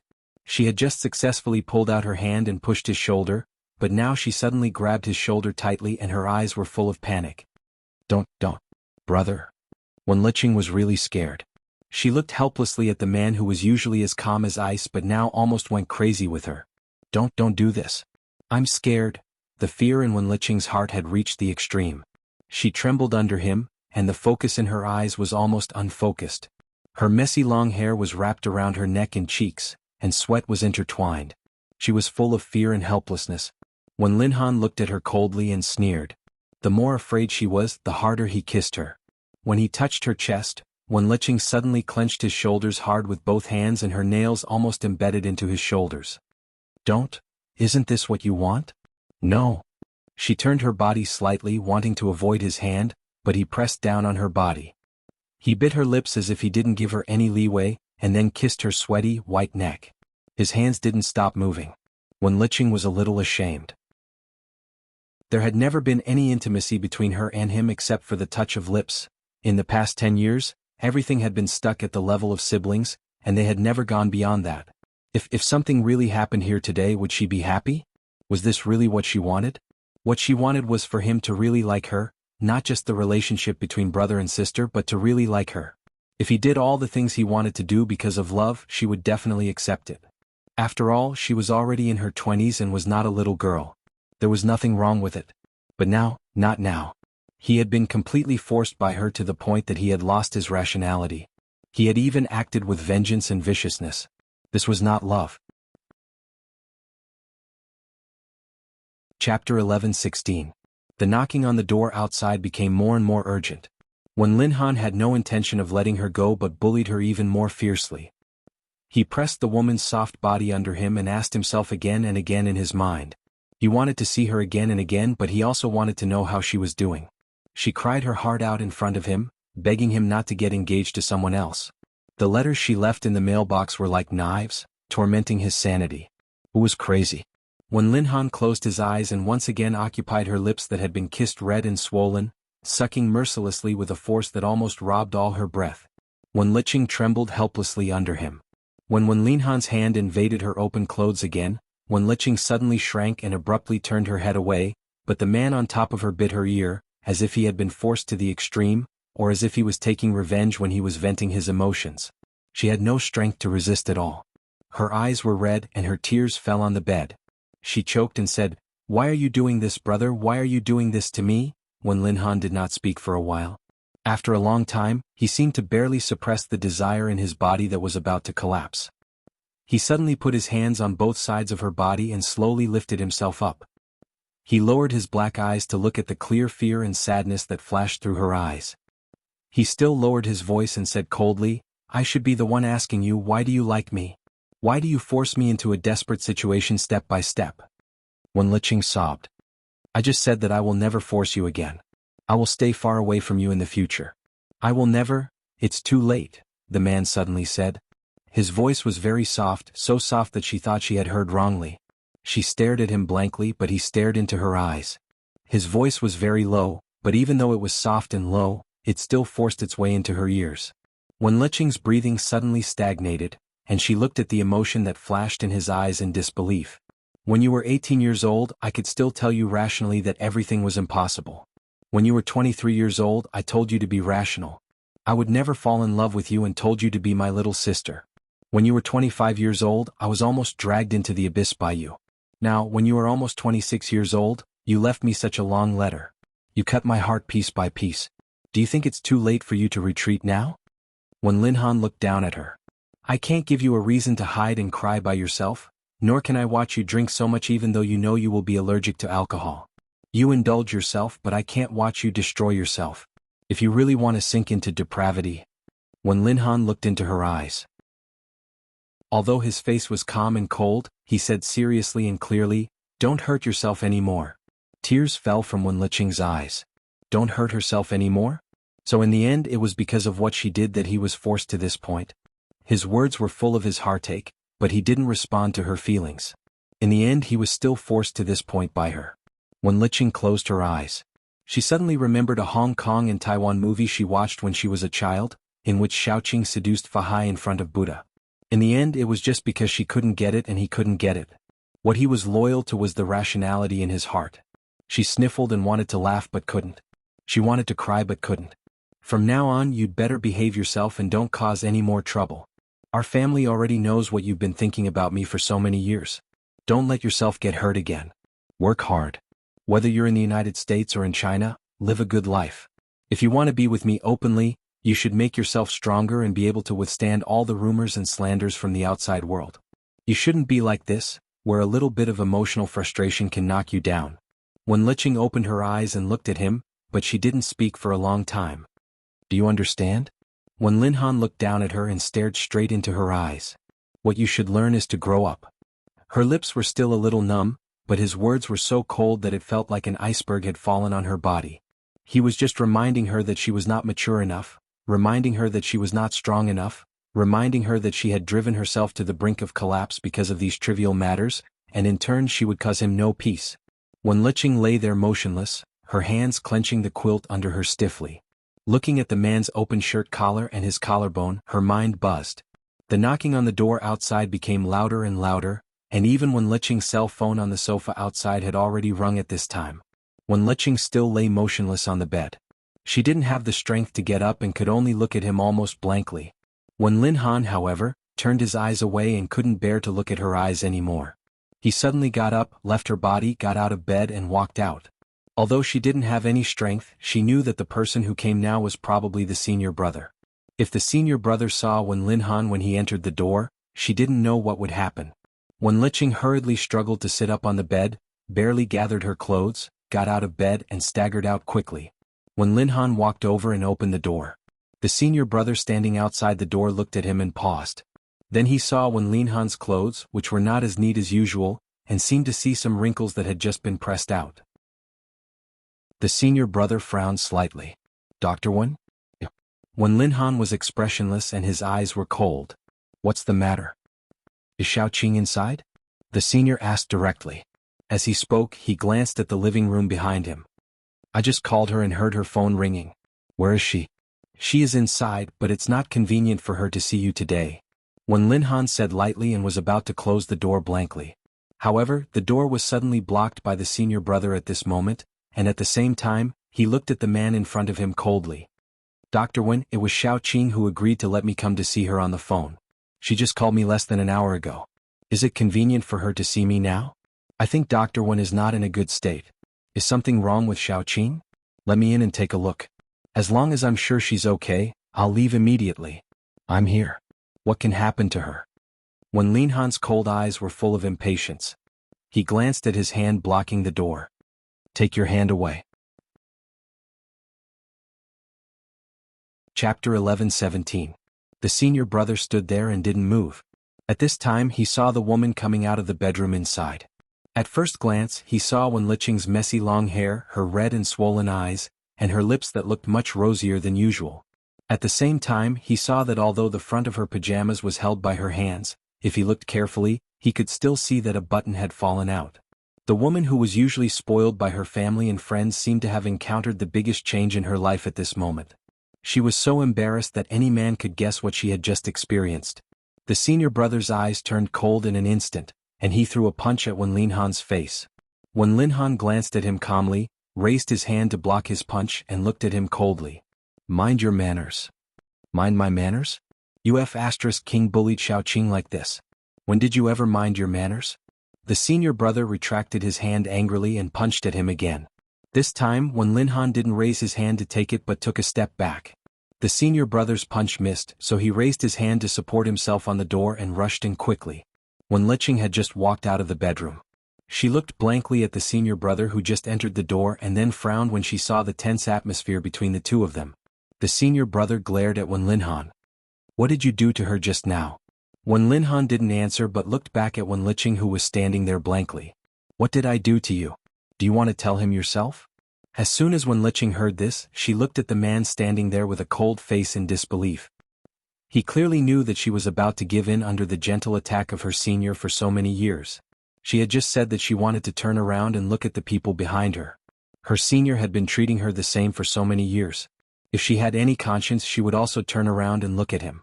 She would cherish the people around her who were truly good to her. He knew that she was going to be with the senior brother soon. But Wen Linhan, who always wished he could never have anything to do with her, stood here and said such ambiguous words. Wen Liqing turned to look at the man whose face was full of anger. "Senior brother." The senior brother only heard the fear and grievance in her intermittent and somewhat hoarse voice, and suddenly punched Wen Linhan again. This time, Wen Linhan didn't dodge but let him punch him in the face. As he took a step back, the senior brother rushed forward like crazy, grabbed his shirt collar hard and pushed him to the ground fiercely. He didn't care whether Wen Linhan was good at martial arts or not. Anyway, Wen Linhan didn't resist so he could beat him up. Seeing that the senior brother pressed Wen Linhan to the ground and was about to punch him again, Wen Liqing staggered and hurriedly ran over to pull them apart. "Senior brother, don't fight, don't fight." The senior pushed her away forcefully. "Go away. This sanctimonious beast in human clothing. He said she was his sister, but he was such a bastard in private. I must beat him to death." "Senior brother?" Wen Liqing was thrown back. Seeing that Wen Linhan really didn't fight back, his chin was punched again, and his clean face looked like a different person because of the red and blue corners of his mouth. The senior brother who had always been patient with her was furious at this moment. She hurriedly pulled his hand. "Don't fight. Don't fight. Go away, little Qing." The senior brother waved her away again. Although Wen Linhan was a doctor, he was a man of more than 1.8 meters tall with an absolutely perfect figure. If he really fought, not everyone could be his opponent. After all, he was tall and strong, but he didn't resist at all. Wen Liqing fell to the ground. Seeing the scene of Wen Linhan being beaten, she suddenly realized that she seemed to be really wrong. She shouldn't disturb his peaceful life. She shouldn't force all her embarrassment on him. If it weren't for her, how could he have come to this point? Wen Liqing suddenly got up and rushed over again. This time, she directly hugged the senior brother who was riding on Wen Linhan and hugged him tightly with both hands. "Senior brother, please don't hit me. It's all my fault. I messed up my good life like this. It's all my fault. Please don't hit him. Please, senior brother, take me away, I'll go with you. Please take me away, senior brother." The senior brother suddenly lowered his head and looked at Wen Liqing, who was crying hard in his arms. Lying on the ground, Wen Linhan's eyes flickered slightly because of her begging the senior brother to take her away. He watched her crying and trembling in someone else's arms. "Don't hit me, really, please, take me away now," Wen Liqing said, holding the senior brother's arms and body with both hands. "I don't need to pack anything. I'll go with you right away, little Qing." "Senior brother, I figured it out. I'll forget him. I've really figured it out." Seeing her crying uncontrollably, the senior brother's anger gradually dissipated because of her tight hug and crying. He raised his hand and put it on her shoulder. "Okay, I'll take you away." With that, he no longer looked at the man on the ground, suddenly got up, and at the same time helped Wen Liqing, who was crying and trembling weakly, up. He put his arm around her shoulder and walked out. When he walked to the door, he took off his coat and put it on her shoulder. "Let's go downstairs first. I just parked the car outside. Get in the car. It won't be cold. I'll take you to a place to settle down first." Until the two of them went out the door was slammed heavily outside. The room was quiet. Wen Linhan lay on the ground, motionless, but the heaving of his chest gradually intensified. When they got downstairs, the senior brother opened the car door and saw Wen Liqing standing there and didn't move forward. "Look at how timid you are. When you are not in front of Wen Linhan you can say anything, but when you meet Wen Linhan you become timid. Just now you were so brave in front of him. Didn't you say you would go with me? Now you don't want to go?" Wen Liqing, "Senior brother, okay, don't explain. I know what kind of person you are." The senior sighed. "Get in the car first. If someone else saw you in such a sorry state, they might think that something happened to you. After all, he's your brother and also the person you love. What happens is between the two of you. I can't control it. You've already hit him and vented your anger. Now that you're downstairs, if you go back now, are you sure you'll still have a place to put your face?" Chapter 11:18. Wen Liqing was a little embarrassed to be seen through. She put on his coat and stood outside the car door asking, "Then where should I go now?" "Anyway, you are a visiting professor of the medical school. You don't look like a professor at all. Find a hotel to stay in and tidy yourself up. We have a joint lecture tomorrow and a clinical consultation in a few days. After that, you can deal with your relationship affairs. Wen Linhan is in T-City now. He won't lose his face. What are you afraid of?" "I'm not afraid of losing his face. Don't explain. I don't want to hear any explanation now. I know you just said you would go with me. Don't go back on your words. Get in the car now." Wen Liqing hesitated for a moment, but she still walked forward, sat in the car and then gathered her clothes. The senior brother also got into the driver's seat. When he closed the door, it was very quiet in the car, and only the breathing of the two people could be heard. He didn't drive immediately but sat in the car for a while. After a moment of silence, he said in a low voice, "You once said that Wen Linhan is a very good brother. Whether you thought you were biological brother or sister or later found out that you were not related by blood, he is as good to you as ever. Like all the elders in the family, he loves you as the apple of his eye." Wen Liqing lowered her eyes and said in a muffled voice, "Yes. So he keeps saying that you are just his sister and will not surpass this relationship at all. Then why did he suddenly fly to T-City and why did he treat you like this today?" Wen Liqing didn't speak anymore. The senior brother started the engine and drove the car away.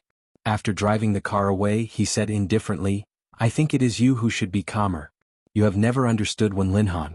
Even if you grew up with him, you have never seen his true face. True face? What true face? When Licheng turned to look at him, but the senior brother just drove and didn't say anything, but his face was not very good. Obviously he didn't enjoy the punches just now. It was rare that when Linhan just lay there to be beaten. He should have punched him a few more times. When she woke up in the morning, she habitually wanted to call Jinuan and ask if she needed to go to T University to accompany her. But thinking that Mr. Imo was in T City now, it was unnecessary for him to go there. After all, the Cold War between the young couple had just ended, so he didn't make the call but lay in bed for a while. When she got up, she didn't know if Li Nanheng was awake. Instead of going to the bedroom next door to ask, she went downstairs to buy breakfast. It was just some external injuries and she would be fine as long as she walked slowly. She did not want to stay in the room alone. When he went to buy breakfast and walked back, he passed by a fitness area near the river opposite the hotel. He saw many people doing morning exercises there, and many young couples coming out for a walk early in the morning. It was a very harmonious and peaceful morning. It was said that this was a downtown area, and it was not allowed to set up stalls in such places. However, there was actually a stall set up early in the morning in front of them. Someone was selling all kinds of phone cases and stickers for this year's new mobile phones. Feng Ling thought of her new mobile phone. For her, a mobile phone was expensive as long as it cost more than 1,000 yuan. Such an expensive mobile phone should be well protected, so she walked over, chose a phone case that looked sturdy, and spent another 10 yuan to ask someone to help her stick a sticker on the screen of her mobile phone. The shells and membranes were very cheap. Although it was a small stall, since it could be placed in such a place and opened so early in the morning, the price would usually not be too cheap. However, the stall owner's asking price was really too cheap. It just happened to satisfy her desire to not spend money recklessly. She was playing with her mobile phone and was about to go back with the breakfast, when suddenly a couple who were taking a walk opposite her began to quarrel. The man, you also know that I will be angry? Every day you don't tell me what you are feeling and you don't tell me about your grievances. Do you take me as your man? The woman, it's not that I don't want to tell you. I just feel that there are some things that I can get through alone. I don't need to mention them to anyone. The man, have you ever thought about me? I am your boyfriend. Shouldn't you let me comfort you when you feel wronged? Let's not talk about how to solve the problem first. One more person is always one more helper. At least when you want to get through it, let me know that at least I can be by your side. Do you really put me in your heart? Do you really love me? The woman, I don't know. The man, from the beginning when we were together there were so many things that you cared about, but you never really considered the simplest link between us. You have been antisocial since you were young.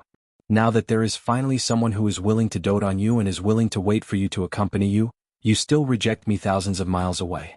I really have enough of you. Let's break up. The woman, listen to my explanation. The man, there is nothing to explain. You are not honest enough when it comes to feelings. I'm your man, but when you needed help the most, you never thought that I could be your backer. I'm not in your eyes at all. What else is there to explain? It's just that you don't love me enough. The woman, I am not. Just like that, the young couple pulled each other and quarreled as they walked away. Feng Ling stood where she was, holding her phone and falling into a state of absent-mindedness. The location of this outdoor fitness area by the river was directly opposite the hotel across the road. At the window of the hotel, Li Nanheng slowly looked at the little woman who was standing there in a daze. He took off the remote earphones, picked up his cell phone, and dialed a series of numbers. After the call was connected, he said mildly, "These two people's acting skills are stiff and their lines are ordinary. If it were anyone else, they would be able to tell at a glance that this is a lousy quarrel. Only Feng Ling, who has never seen others act, didn't see any flaws. Where did you find these actors?" The little couple, who were about to end their acting, suddenly received unsatisfactory feedback from the boss. Fearing that their money would be deducted, they hurriedly walked back along the original path while quarreling. When they passed by Feng Ling, the woman accidentally bumped into the breakfast in Feng Ling's hand and turned back to apologize to Feng Ling. "Feng Ling. It's okay." She took a step back and was about to leave this place. In the end, the young couple suddenly pushed and shoved each other to the side of the road under a tree. The man directly pressed the woman against the tree, imprisoning her between his arms and the tree. In a low and expressionless voice he said, "Why do you think I'm angry? It is because I love you. It is because I love you that I am willing to bear everything for you and bear all the burdens for you. You have always been so stubborn. Do you want to continue to be alone and helpless for the rest of your life? I am willing to be your support. What about you? When will you open your body and mind and let me hug you? Chapter 11:19. Li Nanheng, who was in the hotel window, said lightly to the person on the other side of the remote earpiece, "More money." Hearing the moneymaker say so, the two people who were leaning against the tree acted even more and said all kinds of touching words from the bottom of their hearts. Feng Ling was a little puzzled and her heart trembled. She thought of everything that had happened to her and what Li Nanheng had done for her. She carried the breakfast that was about to turn cold in her hand and quickly walked across the road back to the hotel. When she entered the room, she saw Li Nanheng standing in the living room with a cup of coffee in his hand. He glanced at her with a sleepy expression and was about to walk into the bedroom silently. Feng Ling pursed her lips and walked in. "Don't sleep. Have breakfast." The man paused and turned to look at her back, who had already walked to the table. "What breakfast?" Feng Ling put the breakfast on the table. Her voice was flat, but it was less cold than a few days ago. Steamed buns, fried dough sticks, soy milk, porridge, and a box of side dishes. Hearing that she was a little conscientious and no longer rejected him, Li Nanheng quietly turned and threw the coffee cup back into the kitchen. He then turned back to the table and was about to sit down to eat when Feng Ling glanced at him. "Didn't you just get up? Don't you want to wash up before eating?" Li Nanheng. He got up, turned back to the bedroom and began to wash up for the second time today. When the man brushed his teeth and came out, Feng Ling had already finished her share. When he sat down, she was about to get up, but the man pushed the soy milk in his hand to her. "I don't drink this. Help me drink it." Feng Ling looked at him. "I don't have such a big stomach." Li Nanheng glanced at the lunch box in front of her. "You put 2 steamed buns and 2 fried dough sticks here for me, but you only ate 1 fried dough stick and a cup of soy milk. Are you eating cat food?" "Feng Ling, I'm not that hungry. I'll just eat a little." "Drink it." The man decisively pushed the soy milk to her. Feng Ling glanced at him and then at him. She saw that the man had already picked up the bun to eat. The way this man ate was very good looking. It was not overly pretentious and elegant, but it was also not wolfing down the food. In short, it was that kind of manly. She had no choice but to take the soy milk, insert the straw, and drink 2 more mouthfuls. "What are you thinking about?" Li Nanheng looked at her as he ate, and there was a meaningful smile in his eyes. "When I woke up, I didn't notice that you went out. You, an injured person, ran out to buy breakfast. Have I trained you to be too independent over the years? You don't even give others a chance to enjoy being relied on." Feng Ling only drank the soy milk and did not speak. She then thought of the young couple she had just seen downstairs arguing. She was the same as that girl. She was too used to keeping everything to herself. She was used to not bothering others. Even if something really happened, she would keep it to herself. She was unwilling to say a word to others. However, if a person was willing to do anything for her and bear everything for her, but she often rejected him because of various reasons, wasn't she really too much? Li Nanheng did not express his dissatisfaction and anger like that man, but that time he whispered in her ear and asked her to remember what she said. Later, all kinds of indifference and brushing past him showed that he was really angry. What was he angry about? Was he angry that she didn't understand his heart? "I got up early and couldn't sleep, so I went downstairs for a walk and bought breakfast on the way." "It's not as complicated as you think," Feng Ling said lightly, but she looked at the man who was eating. She glanced at the man who was eating. After holding it in for a long while, she finally asked, "Is it delicious?" It was the first time in a long time that he heard Feng Ling take the initiative to ask something, even if it was just 3 short words. The smile in Li Nanheng's eyes instantly deepened. He took a bite of half of the bun, chewed, swallowed it, and laughed loudly. "It's delicious." Feng Ling. Why did others say that Li Nanheng was so cold in front of them, but when she looked at him, she always felt that this man was like a fool. If it was delicious, then it was delicious. Why did he smile? The point was that when he smiled, he looked at her while smiling, as if it was not a bun but a golden pimple. Feng Ling didn't look at him anymore and continued to drink her soy milk, but at this time she glanced at the fitness area by the river opposite the hotel, took a look and then suddenly turned to look in that direction, and at the same time looked at her cell phone on the table. It was strange. When she was downstairs just now, there were people selling things there so early in the morning. How long had it been? Why did the stall disappear? Was it sold out? No, there were still a lot of people just now, and it was so early now. Few people would buy things, so it couldn't be sold so quickly. It hadn't even been half an hour and the stall was already gone? Feng Ling looked in that direction thoughtfully. Li Nanheng also looked in that direction because of her gaze. Noticing what Feng Ling was looking at, he suddenly coughed and raised his hand to say, Give me the soy milk. I'm choking. Feng Ling hadn't come back to herself. She only turned to look at him, saw that the man seemed to be really choked, and subconsciously hurriedly handed him the unfinished soy milk in her hand. She saw that the man took her soy milk and took a big sip with the straw she had just used. When she realized that the straw was used by her, the man had already taken several sips. Feng Ling's attention was also completely attracted by the straw. She put on a sullen expression, thinking that she had been kissed by him before, and it was not a big deal to use the same straw. When they were all men in the base they also used the same cup, so it was not so pretentious. But now no matter how she looked at it, she felt that it was too intimate and ambiguous, and he didn't treat her as an outsider. However, she didn't say this, but when the man returned the soy milk to her again, she hesitated. If she didn't drink it, it would be too delicate and wasteful. There was still half a cup. If she drank it, it seemed, after hesitating for a while, she still lowered her head and continued to drink, but this time she lowered her head even more, as if afraid that the man would see her somewhat hesitant expression. Glancing at her unscrupulous but somewhat hesitant expression, Li Nanheng held back his laughter, glanced at the phone she had just changed to the novice case and smiled without a trace. Where did you buy this breakfast? Tastes good. I'll buy 2 more tomorrow morning. The man tried to find something to talk about. Feng Ling lowered her head and said, No need. I know which store it is. I'll go buy it tomorrow. Chapter 11:20. Li Nanheng's smile widened when he heard that she would continue to stay here and help him buy breakfast the next morning. With your injury, are you sure you can walk that far? It's not that far.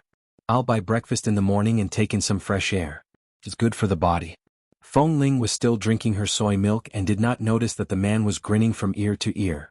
All right then, thank you for your hard work, Miss Feng. Feng Ling paused and suddenly looked up at him.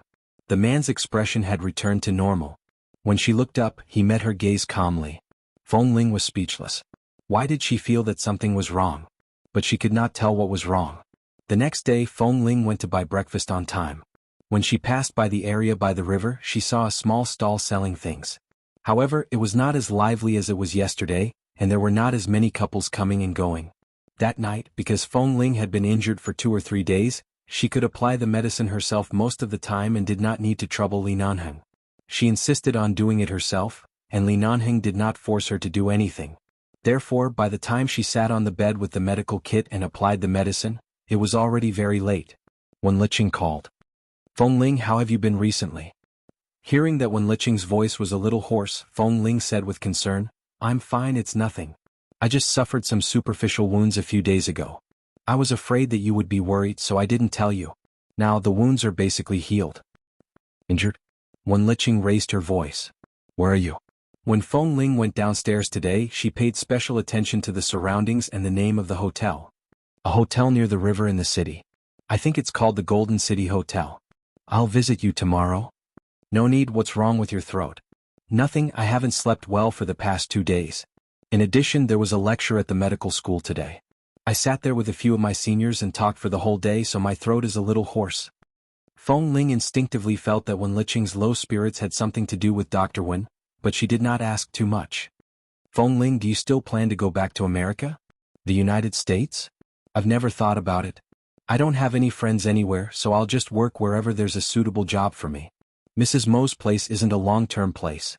As long as the crisis is over, I'll definitely leave. Which normal person would have a bodyguard by their side all the time? It's too redundant. She didn't have a fixed residence.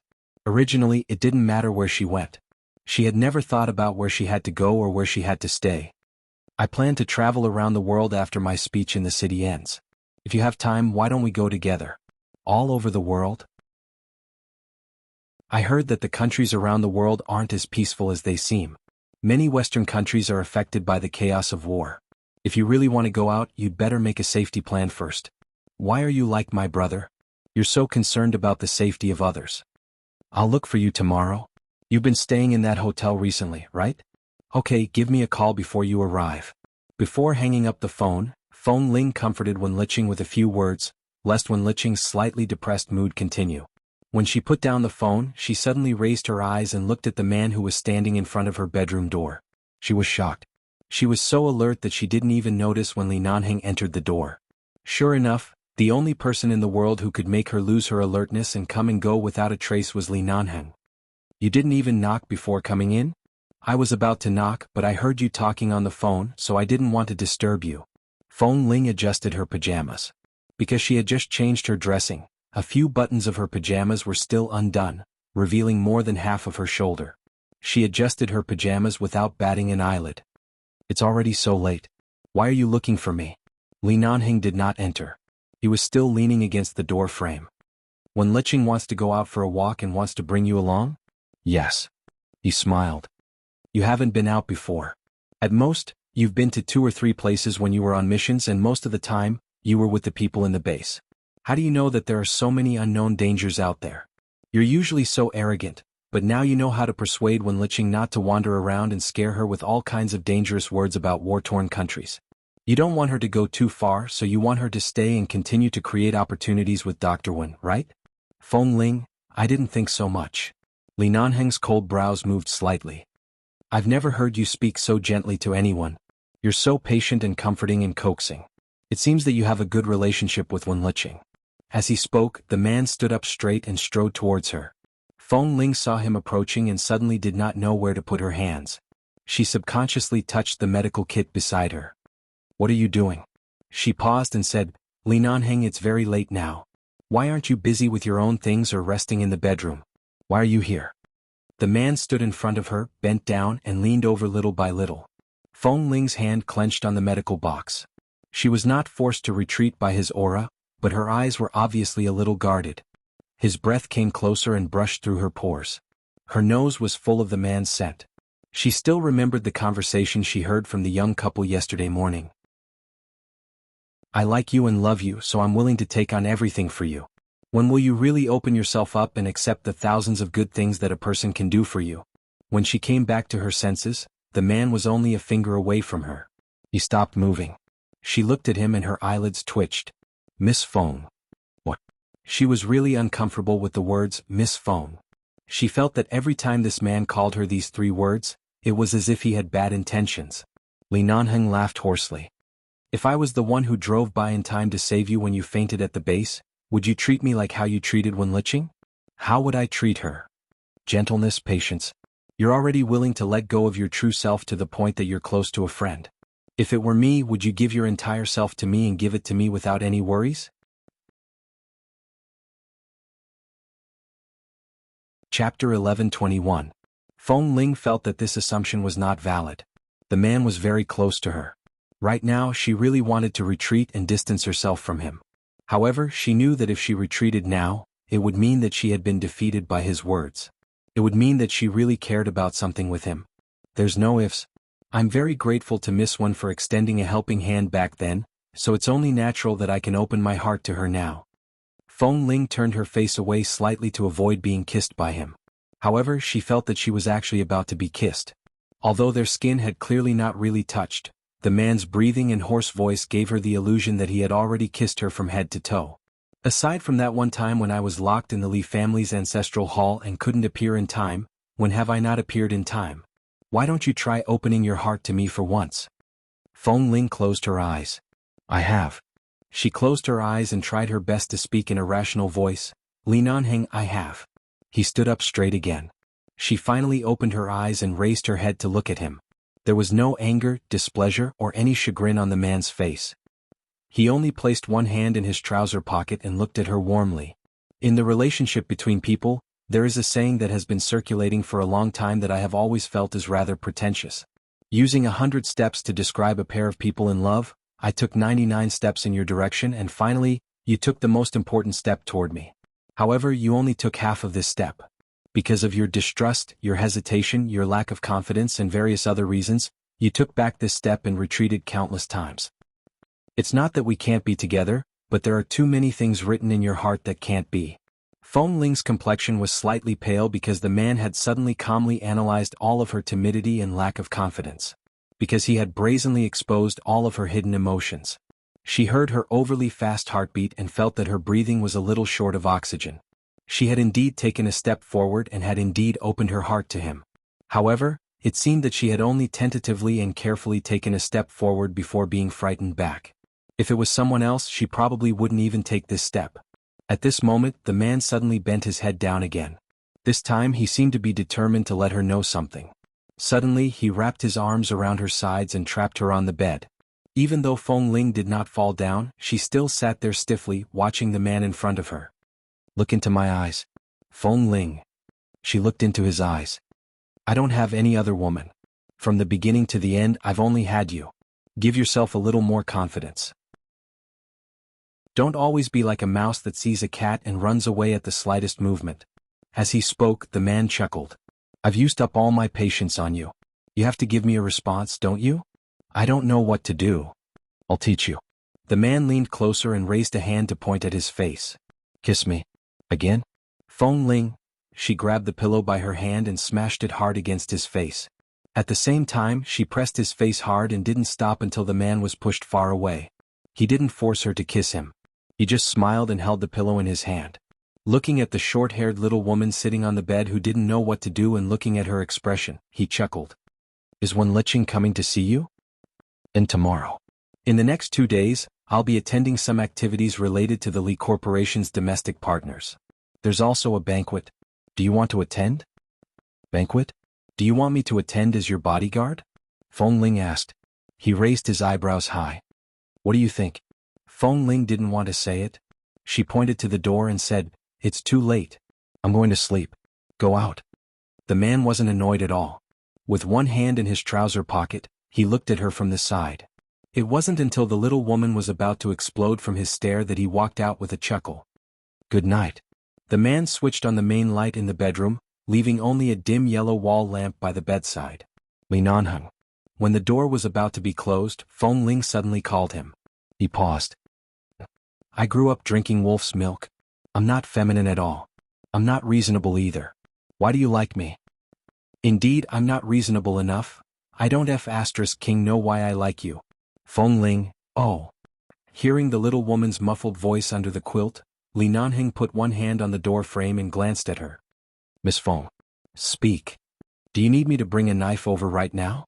You can dig out my heart and see if it's carved with the words little wolf girl, you heartless bastard." Feng Ling pulled the quilt over her face and said in a muffled voice, "Go out. Don't talk so bloody. I don't want to have nightmares. Good night." The smile on the man's lips deepened. Sweet dreams. Wenlicheng came to find her the next afternoon.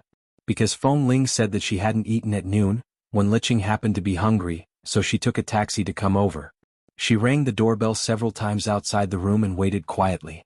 Suddenly she heard footsteps. She turned to see that Feng Ling had come back from outside. It seemed that she had just gone out to buy something. Feng Ling was only in her early 20s. The young girl's facial features were cold and beautiful, but also had an unusual beauty.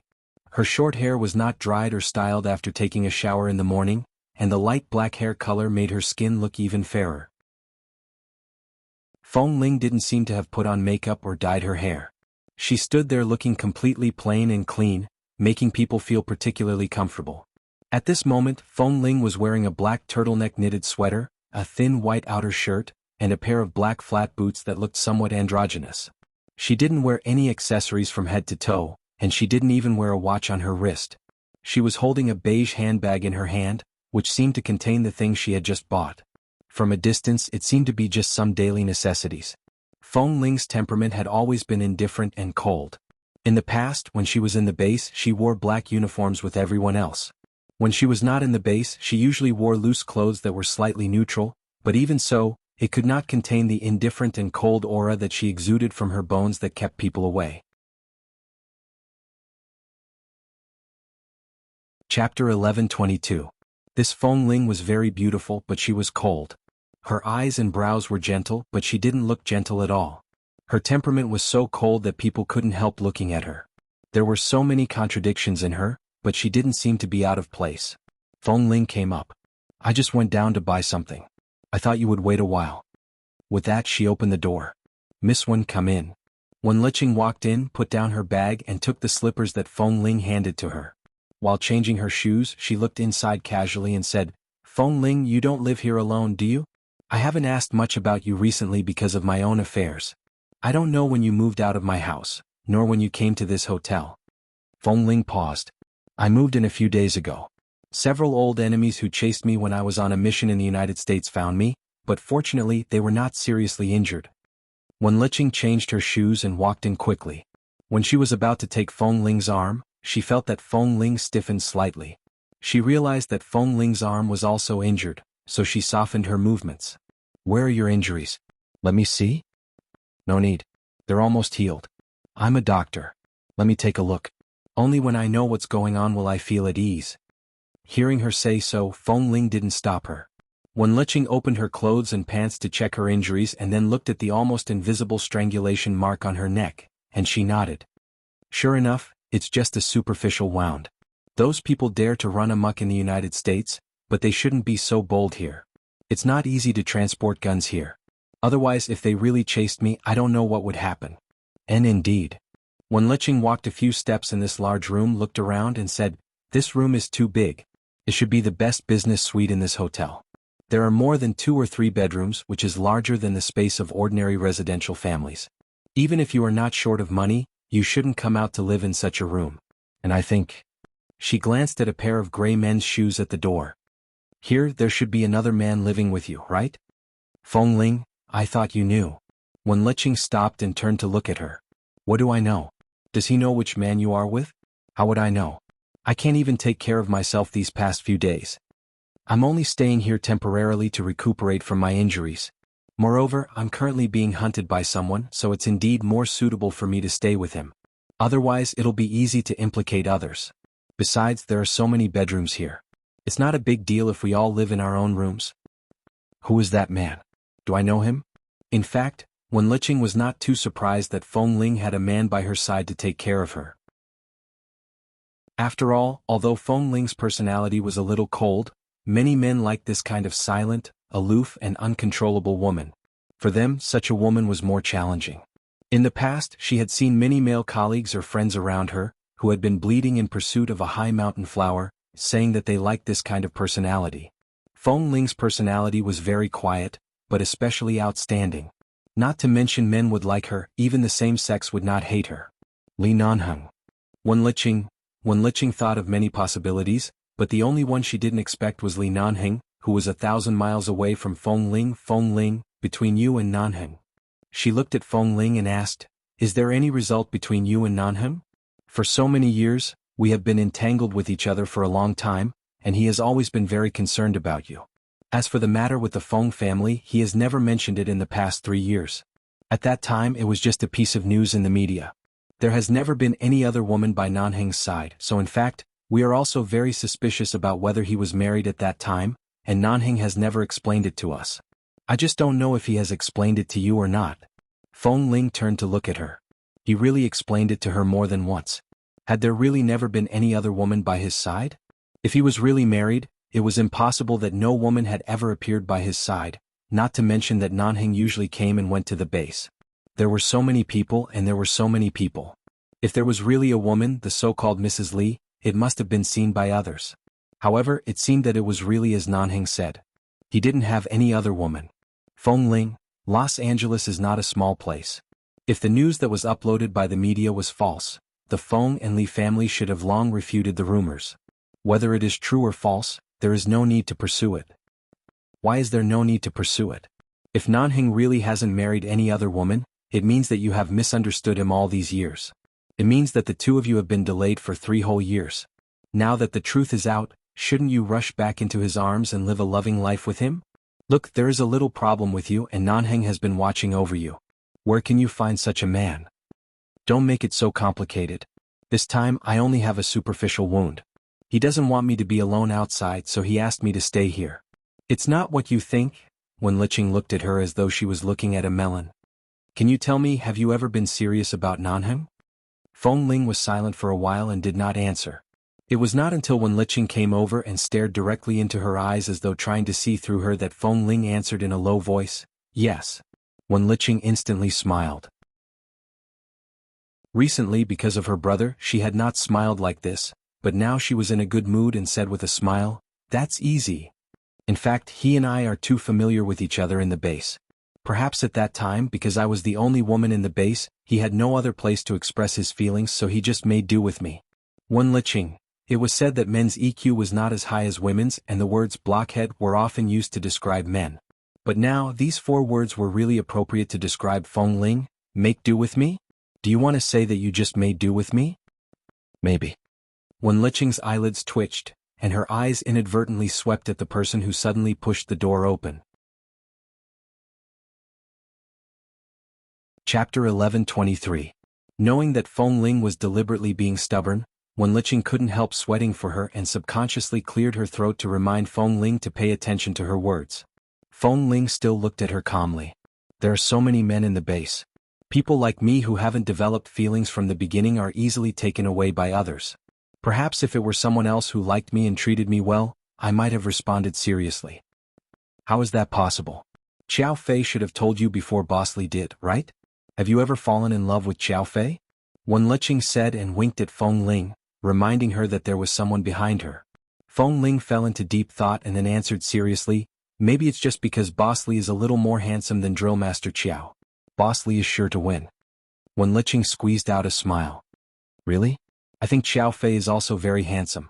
Please, Feng Ling, if you can say that Boss Li is more handsome, or even if you can say a few words to defend Boss Li on the matter of whether he is handsome or not, perhaps the situation will not be too serious. Don't be stubborn and court death.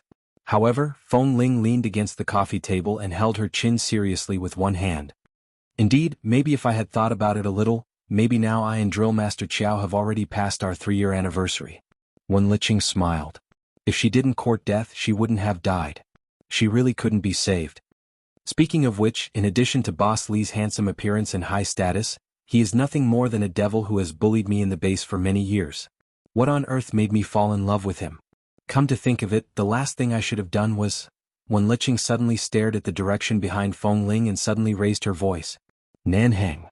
Before Feng Ling finished speaking, she was about to say the second half of the sentence when her voice suddenly froze. She turned around and looked back. The man in a black shirt was standing quietly, unhurriedly rolling up the cuffs of his shirt. At the same time, he gave Wen Liqing a faint smile and greeted her in a normal tone. Isn't your brother also in City C? Why does he have time to come here? As he spoke, the man approached with his strong and slender legs, but his eyes did not look at Feng Ling. You've been in C City for some time. When do you plan to return to America? All the words were directed at Wen Liqing. I've signed a contract with the medical school in the city. I have to stay there for at least 3 months before I can move. Wen Liqing felt the atmosphere was a little awkward, so she gestured to Feng Ling to explain quickly. When Li Nanheng walked past, he glanced at the coffee table. He seemed to be smiling politely, but his voice was indifferent. Miss Wen, what would you like to drink? I see that your complexion is very ordinary. Forget about the drinks, how about a cup of tea? There are all kinds of flower tea in this hotel. It's a good choice for ladies. Anything is fine, Wen Liqing answered eagerly.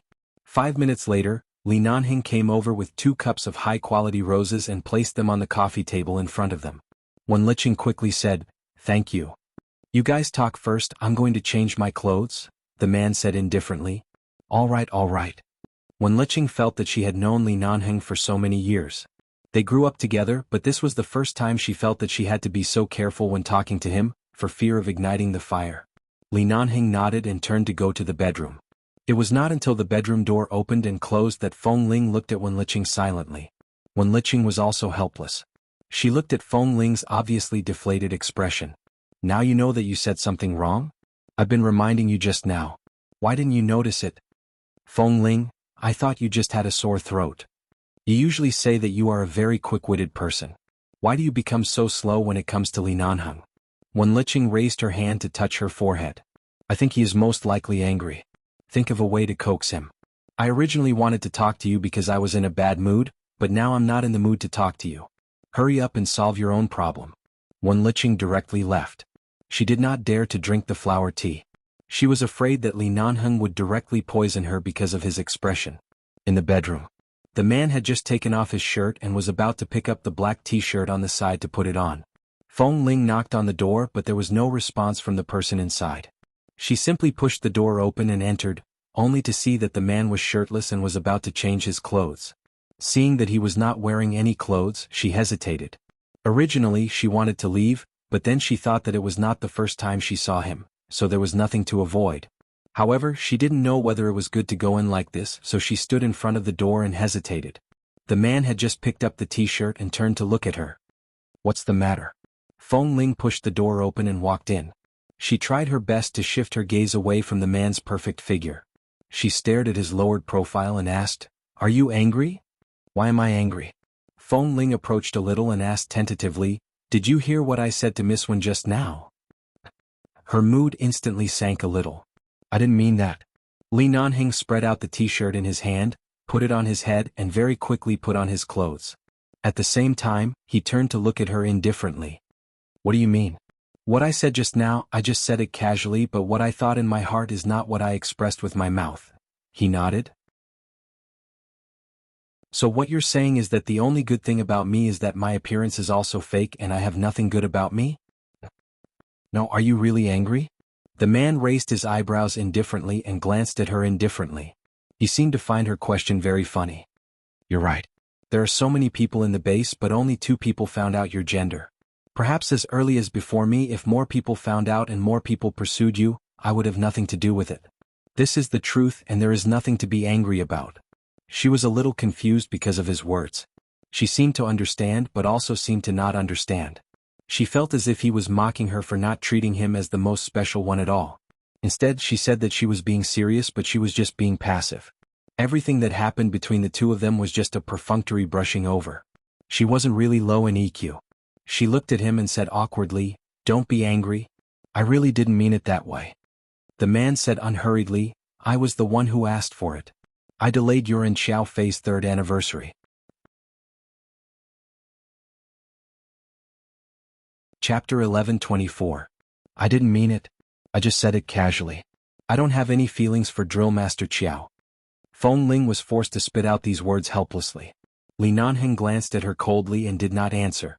"Although I have a good relationship with Miss Wen and I really treat her as a friend, I'm not good at telling others about my feelings and thoughts. When she asked me, I just wanted to be more open-minded. I didn't want to make it seem like I can't be without you." The man still did not speak but raised his cold brows slightly. I just thought you couldn't hear me, so I joked with Miss Wen. In fact, it's not like that. There are so many brothers in the base. To me, brothers are just brothers. I didn't know anything about feelings. If I didn't meet someone who moved my heart, I wouldn't respond to them. Whether it was Qiao Fei, the head coach in the martial arts club, or that Chen Beiqing, I just treated them normally and didn't have any feelings for them. Only for you. I was afraid because I cared about you. I was afraid that I liked you too much and I was afraid of getting hurt, so I retreated, but I didn't mean to compromise. You are the only one. I didn't compromise." After saying so much, Feng Ling didn't know what she had said. She just felt that what she had said earlier could easily be misunderstood. She didn't like misunderstandings, and even more so, she didn't like misunderstandings caused by her words. She was eager to explain, but she didn't realize that in these few words, she had unabashedly dissected her true self. The man's eyes were still emotionless. Feng Ling was really anxious. She didn't know what she was anxious about, but she could only say 2 words, "Boss, Li Nanheng, I got it." Although he said he got it, it was clear that he didn't intend to listen to her explanation. Feng Ling felt that the top of her head was about to emit smoke. She stood there looking at him and didn't move.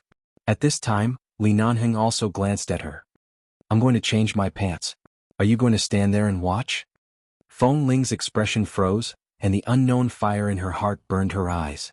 Especially when she saw him raise his hand to unbuckle his belt, she felt her eyes hurt even more. With a swish, she turned her back. "I won't look at you. You change your pants." "You're not going out?" "No. I'll go out after the misunderstanding is cleared." The man glanced at her back, smiled slightly and went to change his pants. Feng Ling's back was facing him. She could hear the sound of the belt being unbuckled, the sound of the man changing his pants, and finally the movement of the belt buckle. However, before he could say that he was done changing, she thought about it and didn't turn around immediately, afraid that she would see something she shouldn't see. In the base, men often went out to train bare-chested, so she could barely accept a man's upper body, but not his lower body. Seeing that she was still standing there stiffly, Li Nanheng casually took off the watch on his wrist and placed it on the bedside table. He said, "You also know that you were misunderstood, so you tried to explain it clearly. The feeling of being misunderstood is not good, so in the past 3 years, you hid for 2 years and denied everything that happened. No matter how indomitable a man is, his heart is not made of stone. You threw my heart to the ground so many times. How do you think I feel? Feng Ling frowned and turned back to look at him. Even the words that come out of your mouth can be against your heart, let alone the things that the media exaggerated. The man looked into her eyes and said, although there is no smoke without fire, and the media wouldn't report it so openly without a reason, have you ever given me a chance to explain? Right now, I'm standing in front of you. You want me to listen to your explanation. Even if you don't want to go out, you have to make it clear. You also know that you feel wronged and anxious. Then how did I spend the past 3 years in? Feng Ling, have I explained it to you? Do you believe me? If I say that I didn't marry another woman and that from the beginning to the end, there was only you, Feng Ling, would you believe me? Seeing that she suddenly fell silent, it was as though all the high walls in her heart had collapsed in an instant. Seeing the determination in her eyes suddenly crack, Li Nanheng didn't know whether to be angry or distressed. He looked at her. Come here. Feng Ling didn't move but just looked at him. The man raised his handsome brows at her. Are you still unwilling to take a step toward me? Feng Ling paused, raised her feet slightly and then slowly took a step toward him. This step was not very big and there was still at least 2 meters between them. She looked at him and took another step until she was right in front of him. The man looked at the woman who was finally willing to take a step towards him. Her eyes were filled with the grievance and anxiety that she had held back for 3 whole years. Her eyes were a little red, but she refused to let the tears fall. She just looked at him. Look at your aggrieved appearance. Li Nanheng looked down at her and raised his hand to rub her head. I'm not that unconfident. Who cares about Xiaofei? Who cares about those messy people? As long as I'm around, you can't just make do with it. You can only love me dearly. Otherwise, why would you be afraid to this extent? Feng Ling, how can you be so shameless? Li Nanheng sneered.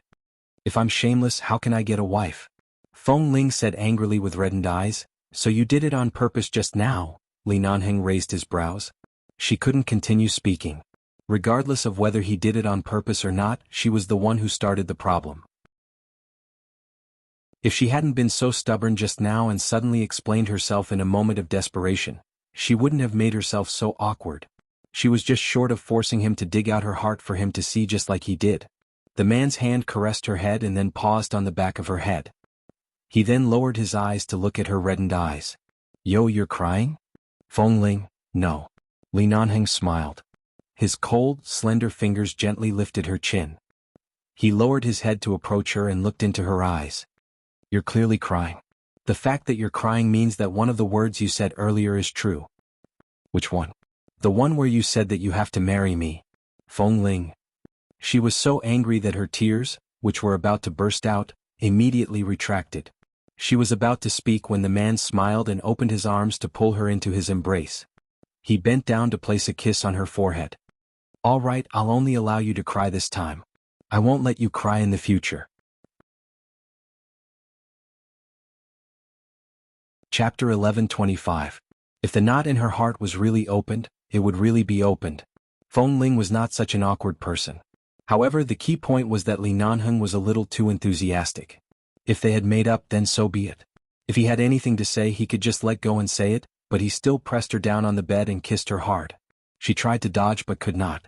The man pressed her down on the bed, gagged her, and nibbled on her for a long time, saying that she had to return all the things she owed him in the past 3 years. Who owed him 3 years? Who owed him? Feng Ling wanted to kick him, but the skills she learned were all taught by him. Any movement was equivalent to 0 to him. Instead, she was bound even more tightly by his iron arms. He kissed her lips and the corner of her mouth domineeringly. She was so angry that she tried to bite him, but the man drove the tip of his tongue straight in, kissing her until her scalp went numb. In the end, she simply stopped struggling and just lay on the bed to look at him.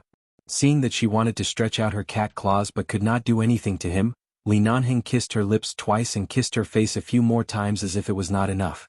In the end, he turned over and held the slender little woman in his arms. He buried his face in her neck that emitted a cold fragrance and let out a long, comfortable sigh. Even though the man did not say anything, Feng Ling could clearly feel that he was in a very good mood. It was a very, very good kind. She lay there and let him hold her. She recalled the scene when Li Nanheng went to Boston to look for her.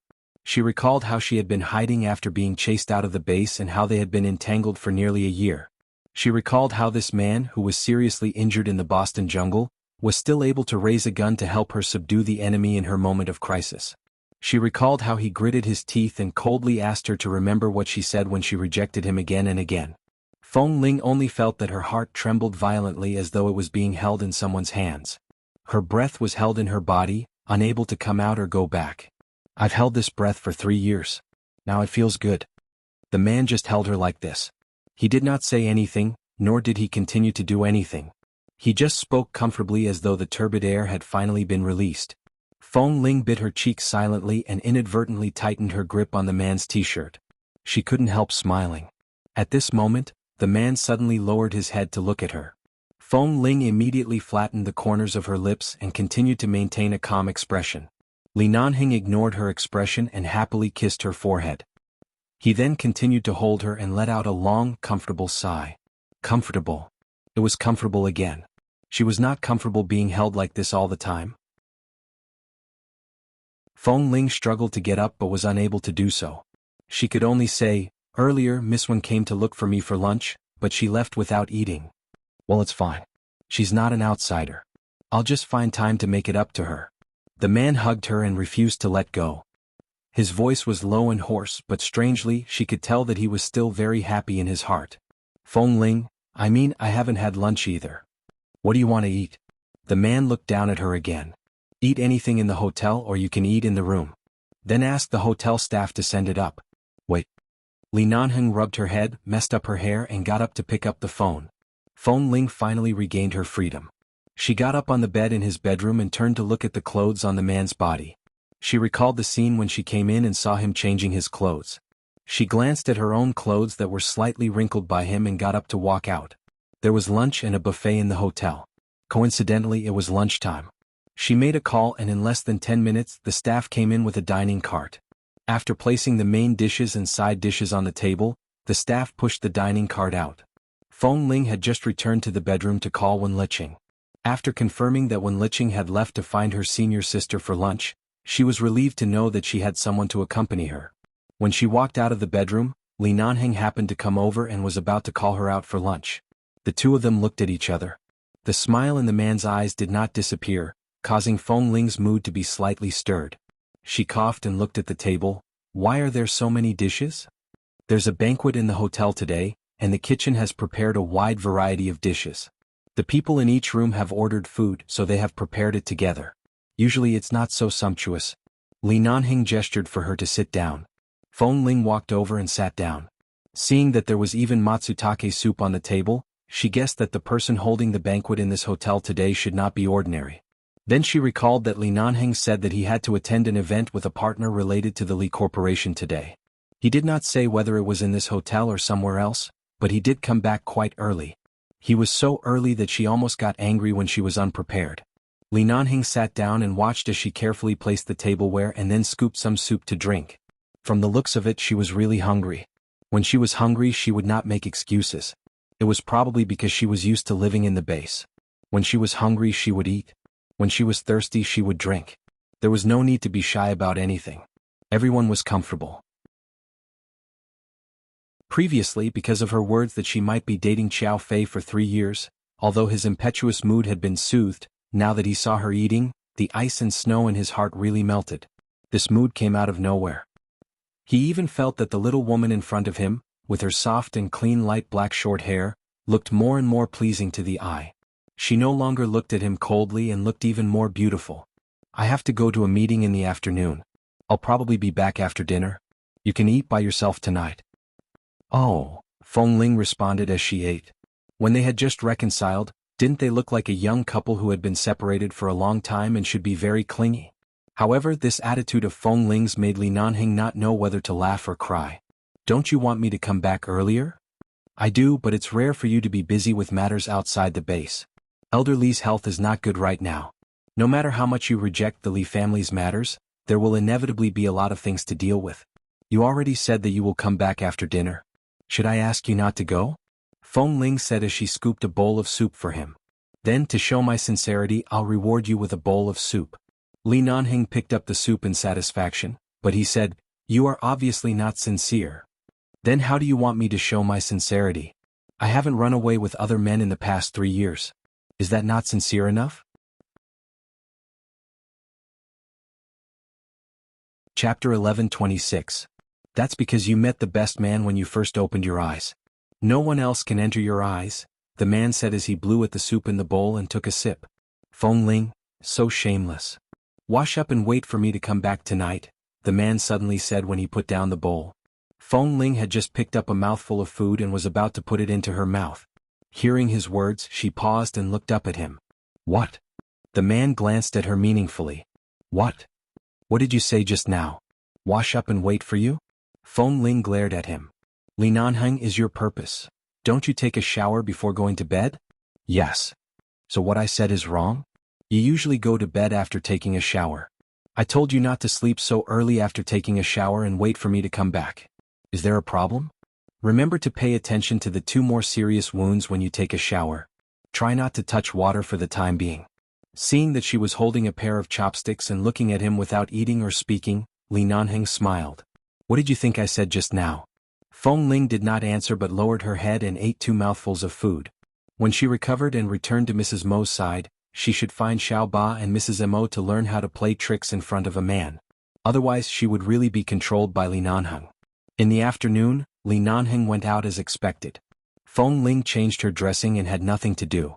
Although she was only a transfer student, she still had to take the exam with Jin Wan. Whether in front of Mrs. Mo or Mr. Mo, she couldn't rely too much on them.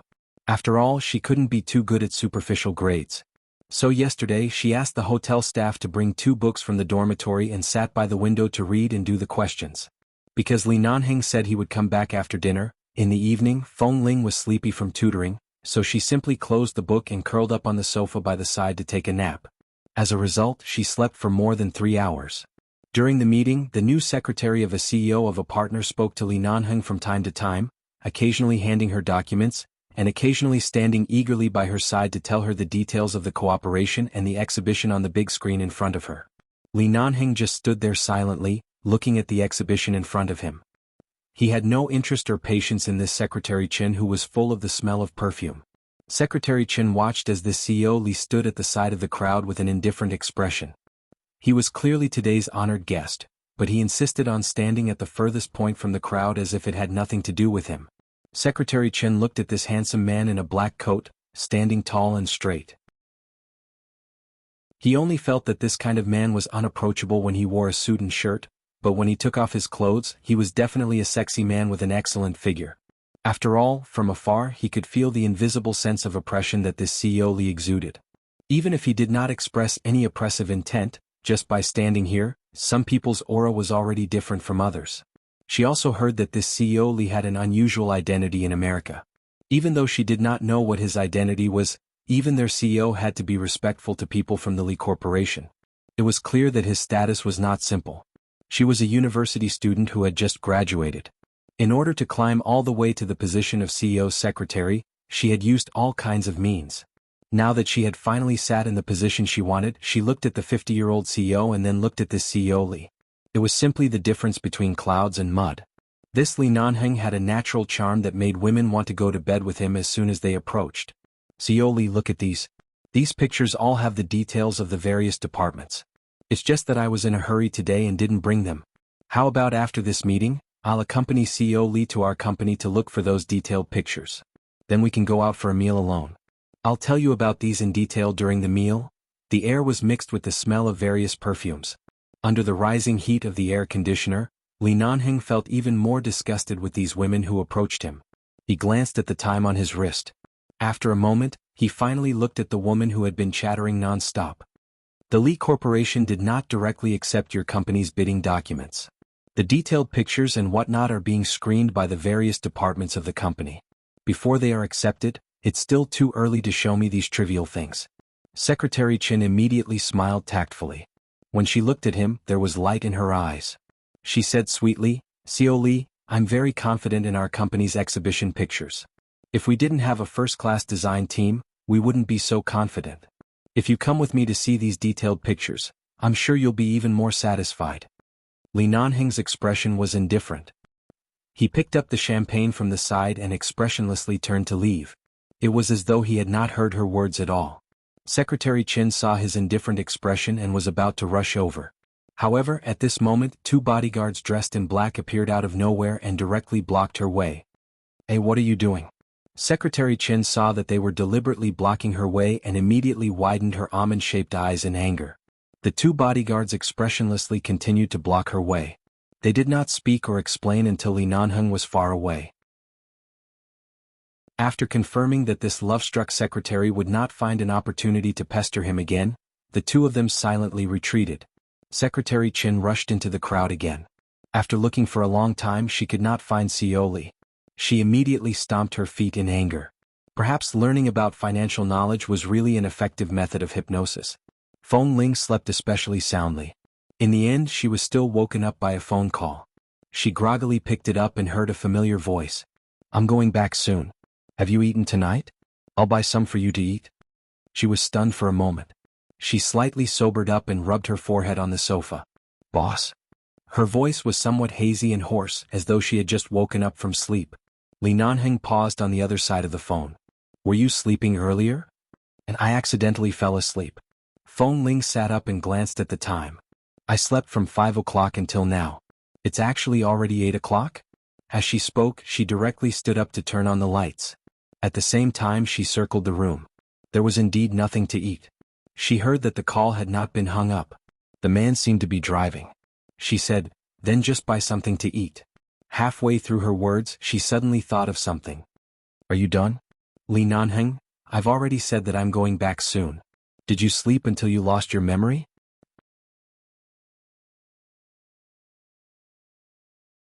Chapter 11:27. Feng Ling, I was a little muddle-headed just now. As expected of Feng Ling. Other women couldn't wait to ponder every word of his over and over again to find some traces of feelings, but she was really a model of fickleness. Li Nanheng glanced at the food city he passed by and remembered that Feng Ling liked the rice noodles there last time. She said that it was one of her favorite foods after coming to China. He drove the car over and said to the phone, all right, wash your face and get ready to welcome your husband back. Feng Ling? Whose husband? I don't have a husband. At this time, the man had already hung up the phone with a smile, got out of the car and went straight to the smoky food city. This food city not only had special snacks from all over the world, but there were also some shops selling various small things that girls liked.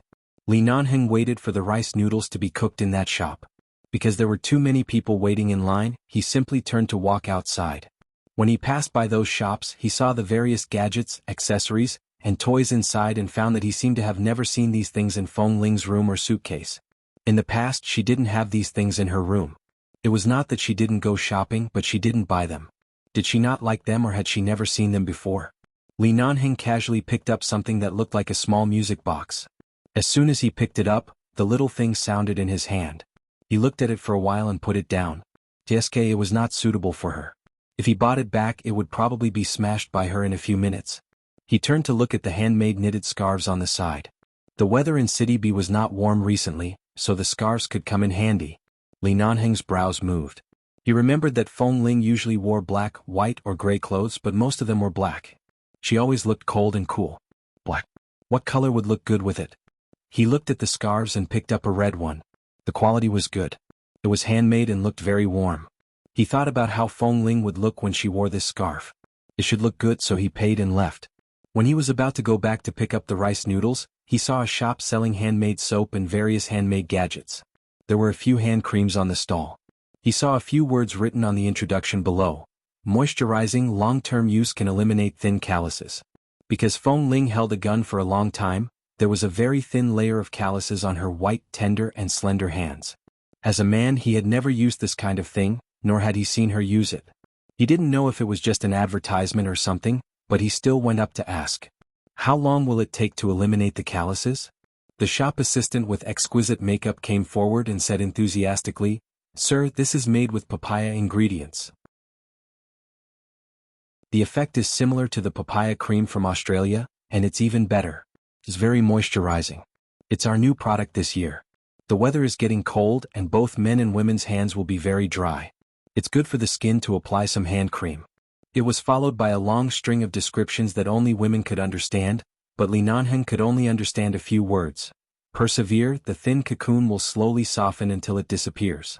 In the past, Li Nanheng didn't think there was anything wrong with the thin calluses on Feng Ling's palms. She had been training in the base for a long time and didn't get tanned. It was just a thin layer of calluses on her palms. But when Licheng once accidentally mentioned that no girl would not care about this, it was natural to love beauty and pursue perfection. After listening to the shop assistant's extravagant advertising, Li Nanheng didn't say anything more and bought two. He then went to take away the cooked rice noodles and drove back to the hotel. Since this man bought the hand creams, the shop assistant's eyes almost never left him. They saw that he actually went to buy a bag of rice noodles and then walked out. Then they saw the car he was driving and thought of the trench coat and suit he was wearing just now. They knew that he was definitely not a simple person. And this man not only looked not simple in his clothes and aura, but also dazzling just standing in the crowd. But he actually just bought a bag of rice noodles? Shouldn't this kind of person live in a 7-star hotel, eat Michelin food, and drink red wine that cost tens of thousands of yuan? A few minutes later, Li Nanheng parked the car in the underground parking lot of the 7-star hotel and entered the elevator with a bag of things and a bag of rice noodles in his hand. Feng Ling hadn't gone to take a shower. Anyway, she had bathed in the morning. She didn't go out much except to buy some things at noon. She didn't sweat much. She had slept too deeply, so her head was still swollen. She still wanted to sleep. But when she thought that Li Nanheng would be back soon, she persisted for a while and put away the books she had read in the afternoon. Not long after, the man pushed the door open and entered. Feng Ling walked out of the bedroom not because the man had returned but because she smelled the rice noodles. She saw the bag in his hand. "Did you buy rice noodles?" "Yes, I bought rice noodles." Li Nanheng nodded. Seeing the little woman standing there in her pajamas, like a little wife who had waited at home for her husband all day, Li Nanheng raised his brows. "Go get the bowl." Feng Ling went to the kitchen to get the bowl, took the rice noodles and put them in the bowl. When she turned back, she saw that the man had handed her another bag. She opened it and glanced at it. There was a red hand-knitted scarf that felt soft and warm, and 2 hand lotions. Feng Ling stood there in a daze. She didn't understand why he bought these things, nor could she guess the reason. "Don't stand there in a daze. Go eat first." Feng Ling put down the bag in her hand and turned back to the dining table. As she put the rice noodles into a small bowl, she couldn't imagine why someone like Li Nanheng would go to a small food city alone to buy these things for her. Last time, when she said she would go to eat there, it was only a spur-of-the-moment idea. At that time, she felt that Li Nanheng sat in that kind of food city. Even though he didn't seem to be unwilling, she still felt that he didn't fit in that kind of place. Thus, she never expected that Li Nanheng would go there again and even help her pack rice noodles. And these rice noodles were the same taste she had last time. At that time he clearly didn't say anything, but he remembered the taste she liked. Feng Ling glanced at the bag on the sofa thoughtfully. She knew that there was a shop that sold those things nearby. So, did Li Nanheng buy these things for her on the way? Thinking about how a man like him, who was like the king of hell in front of terrorists, would actually choose some small gifts for her in that kind of place, that scene must be shocking.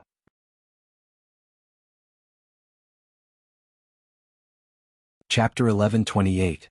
Feng Ling was indeed hungry and began to eat at the dining table. After eating a few mouthfuls, she saw Li Nanheng passing by the dining table. He first entered the bedroom to change his clothes, and then he passed by the dining table again. Although he did not speak, he seemed to be deliberately passing by. She subconsciously raised her head to look at him, and the man's eyes met hers. He was waiting for her to say something touching. After all, he knew that she definitely wouldn't like those messy luxuries. However, this bowl of rice noodles that couldn't be any more ordinary could win her heart. But she directly began to eat. Not only did she not say a word of thanks, but she also did not even smile at him. It was fine if she did not thank him. He was not the kind of person who would take credit. And if she really said something special, it would indeed be too polite and he would not like it.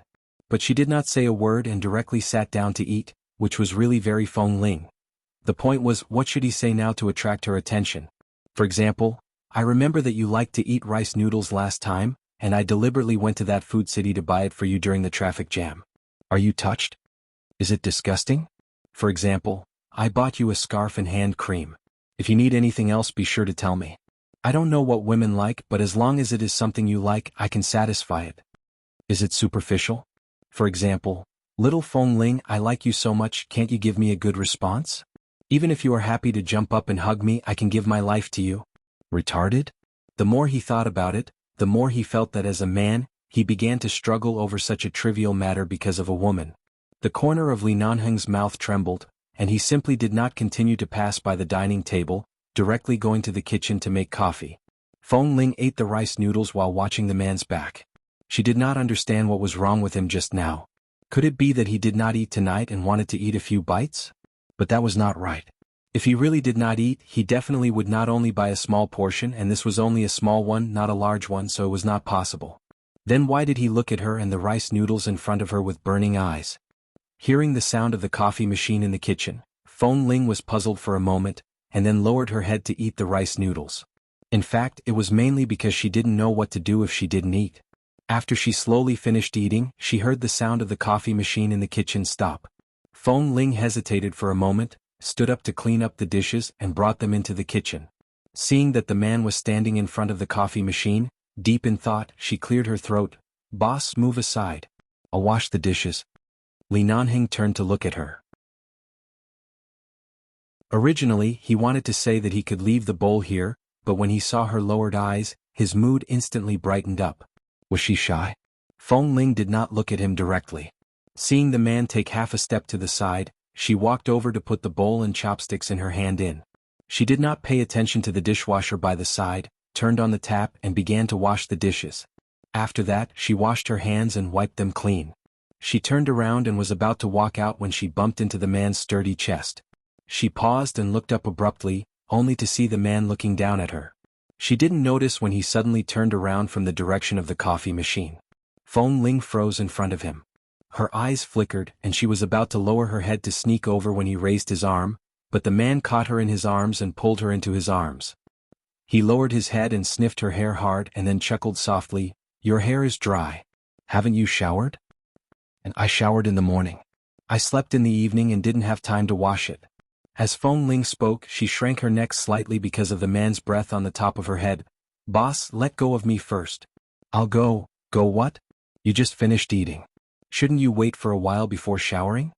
The man's arm was still firmly tied around her, and at the same time he chuckled and kissed her hair again. "It's been a long time since you've been alone with me like this. Are you not used to it?" "Oh, really?" "No." In fact, Feng Ling didn't know what kind of feeling this was. In the past, although she lived on the same floor as Li Nanhing in the base, there was at least a wall between them. At that time, even if they were close to each other, even if they had such a short period of love, they didn't always stay in the same space. Besides, there were so many things to do in the base, and they wouldn't be as idle as now when she was recuperating. After not seeing him for so long, the next time they met was in Boston. At that time when she faced him, her mood was not like now. Even if they were in the same place at that time, she wouldn't feel embarrassed and would even be as cold as she could be. That feeling was also different from now.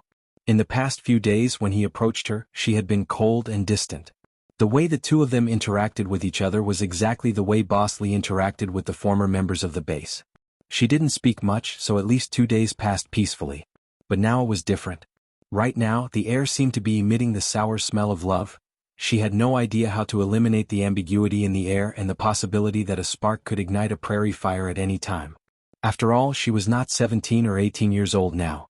She was almost 21 years old, and Li Nanheng was no longer the him who didn't reach out his claws to her because she was too young.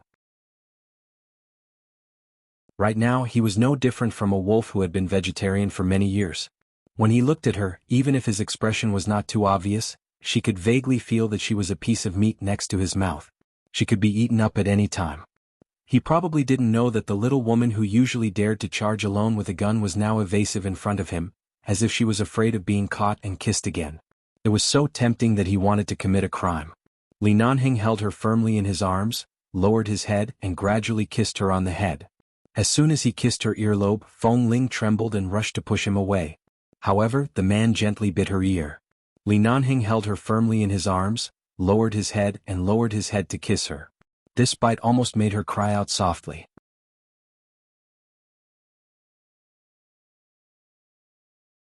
Chapter 11:29.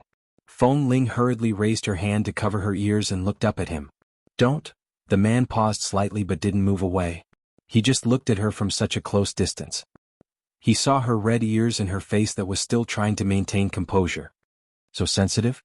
Feng Ling could only cover her reddening ears with her hand and say, "My injury is almost healed. Mrs. Mo is going to attend an event tomorrow night. Although she didn't ask me to accompany her, this is my job after all. I plan to go back to her side tomorrow and continue to work as a bodyguard." I can't be lazy just because of this minor injury. Otherwise, I'll be too ashamed of Mr. Mo and Mrs. Mo's trust in me. So, the man said as he glanced at the injury on her arm. According to the habit of the base, it was indeed not a big problem, but if Jean Wan saw this injury she would probably drive her back and let her continue to rest. So, don't kiss me. If something happens, how can I see Mrs. Mo tomorrow? Feng Ling said and coughed again. I've just been injured. She will definitely open my clothes to check carefully. Li Nanhing didn't speak at first but just looked down at her. Although the man didn't speak, his gaze on her was a bit hot. Feng Ling raised her hand to adjust the collar of her clothes and glanced at him again. The meaning in her eyes was self-evident. Li Nanheng suddenly smiled and said casually, "What do you think I'm going to do to you?" This time not only Feng Ling's ears turned red, but she felt that her face might also become hot. She immediately said, "I'm going back to the bedroom to take a shower." With that she was about to leave. However, just as she was about to turn away, the man lowered his head to block her face. Feng Ling almost kissed his face when she turned away. She paused and looked up at him only to see that the man was smiling. She glared at him. "No matter what, I'm still your boyfriend. It's fine if you don't accompany me to the party, but you should at least kiss me before going to bed." Boyfriend. She didn't remember using this title when they were in the base or even when they were in a relationship. Was he already considered her boyfriend now? It was just that he didn't remember that night on the snowy mountain. Otherwise he would probably be talking about her man right now. Feng Ling looked at him expressionlessly. "Protecting Mrs. Mo is my duty. It has nothing to do with accompanying you. Besides, haven't we been busy all these years? What's there to accompany? Do you think I like you just so you can ignore me? But, no buts. Are you going to kiss me or not? What does a kiss mean? I'm happy." Feng Ling looked at him speechlessly. She looked at his lips and then at his face. Although she was not short in front of this man, there was still a long distance between them. She raised her head and quickly kissed the man's cheek, then pushed him away and was about to leave. "All right, I'm going to take a shower." At this moment, the man smiled contentedly, pulled her back into his arms with his long arms, lowered his head and kissed her hard on the lips. When Feng Ling glared at him because he didn't keep his words, he kissed the corner of her lips again. "Go." His tone was still a bit dissatisfied, but he had to let her go for now, and there was an indescribable doting tone in it. Finally, when the man was willing to let go of her, Feng Ling slipped back into the room to take a shower. Feng Ling slept soundly until 9 o'clock the next morning. When she opened her eyes, she habitually looked at the time. After taking a shower last night, she went out of the bedroom and saw that Li Nanheng was on the phone. From what he said, it seemed that he had a lot of things to do in City C. She didn't disturb him and went back to the bedroom to dry her hair and sleep. It was already so late, but she still hadn't contacted Jean Wan. She immediately woke up and sat up. When she walked out of the bedroom she found that she was the only one in the room. She picked up her cell phone and called Jean Wan. After making an appointment with Jean Wan to meet her at the event in the evening, she called Li Nanheng again. Li Nanheng quickly picked up the call. Feng Ling didn't take the initiative to call him often. The man was in the car rushing to an exhibition venue. He casually flipped through the thick documents on his lap and said with a smile, "Good morning, Miss Feng."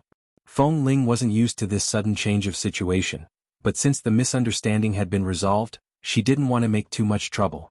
After all, she knew who her heart belonged to. She asked a bit embarrassedly, "You've already gone out?" "And I have a lot of things to do today.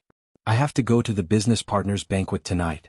"After accompanying Jean Wan tonight, will you go straight back to the hotel or accompany her back to the university?" "Not necessarily. I'll see when it's over. If it's too late, I'll go to the university to pick you up."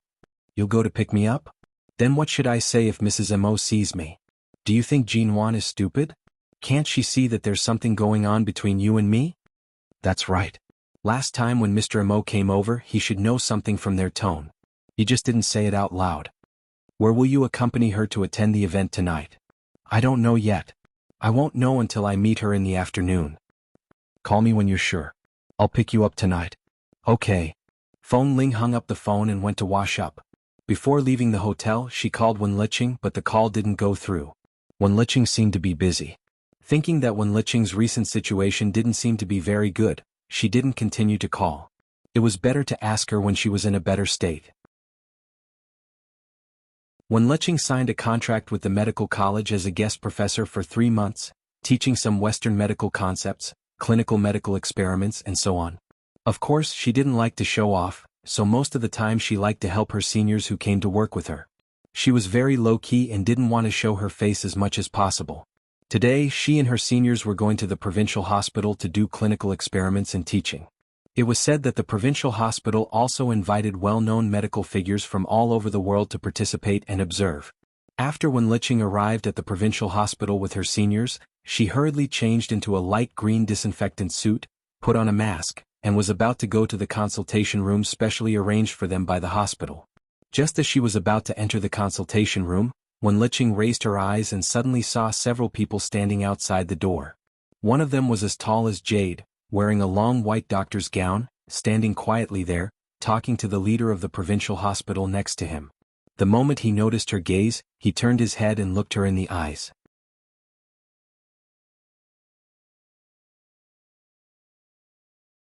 Chapter 11:30. She didn't need to see the other party's face carefully at all. Just a figure from the side was enough for her to recognize that it was Wenlicheng. He hadn't returned to the United States yet? Why did he appear in the provincial hospital? Today, the provincial hospital said that well-known medical figures from all over the world would be invited, including him? Normally, her brother would never participate in these activities. Even though people from all over the world had invited him, he rarely participated in these activities. Her low-key personality was influenced by him. She would more or less participate in some of these activities due to the face of various parties. On the other hand, he was like a god who could not be invited at all.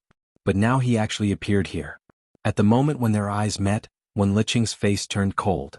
She looked away from the man's face and walked directly to the senior brothers and sisters who were talking to others not far away. She took the comprehensive clinical materials in their hands and left, no longer walking in front of them or looking at them. However, when she got inside, she saw that Wenlicheng was also a member of the clinical experiment and teaching today, and many medical scholars came today, so the scene was very formal. Because it was too formal, even if Wenlicheng didn't want to stay in the same consulting room with him, she could only endure it. The senior brothers and sisters also noticed Wenlicheng. Of course, they just glanced at Wenlicheng's direction and saw that she was wearing a mask all the time. Except for looking at the materials in her hand, they couldn't see any other expression or emotion, so they didn't say much. Halfway through the clinical experiment, the leader of the provincial hospital asked her to hand the materials in her hand to Wenlicheng. Wenlicheng directly handed the materials in her hand to the senior sister and asked her to help with her eyes. But the other people next to her all looked in her direction at this time. Wenlicheng's expression was very good during the clinical experiment, and her reaction speed was also very fast. Her professional knowledge was not inferior, but now she was just going to bypass the experimental bed in front of her and hand the materials to Wenlicheng. Why did it suddenly seem that she was in a bad state? Everyone was obviously very anxious, and the 10 or so seconds that she had delayed made people suddenly look in her direction. And now there was a live broadcast for the medical students to watch the whole process, and at least thousands of pairs of eyes were watching them. "Senior sister, do me a favor," Wenlicheng said in a low voice. The senior sister glanced at her and then at Wenlicheng's indifferent gaze. After watching for a while, she felt a little cold as if there was a thorn in her back, so she whispered, "I'm holding the equipment in my hands so I can't go over." Wenlicheng glanced at the things in her hand and then turned to look at the senior brother. Even if the senior brother didn't have anything in his hand, it was too much to push this kind of thing to him. Glancing at the camera again, Wenlicheng didn't waste any more time and walked over with the materials in her hand. When she walked up to Wenlicheng, there was no emotional fluctuation on her face. She was wearing a sterilized mask and looked indifferent. There was a big screen next to the clinical consultation room. On the screen, her figure and Wenlicheng's figure were enlarged, and at the same time, some pictures of electronic files as well as various knowledge and drawings of clinical medicine were displayed next to them. She didn't look at anyone, nor did she look at the big screen, but just said in a very official voice, "Dr. Wen, the materials you want." With that, without waiting for Wenlicheng to reach out to take it, she directly put the materials on the table in front of him, and then turned to walk aside. She nodded politely to the leaders of the provincial hospital and the person in charge of arranging their work and salaries this time, and then returned to the side of the senior sister and the senior brother. It was as if she didn't see the man who was surrounded by several medical school leaders, nor did she feel his gaze. It was as if she didn't know him, as if he was just a stranger who was respected by many people in the medical world. Wenlicheng's attitude stagnated the progress of the clinical experiment that was in progress for more than 10 seconds.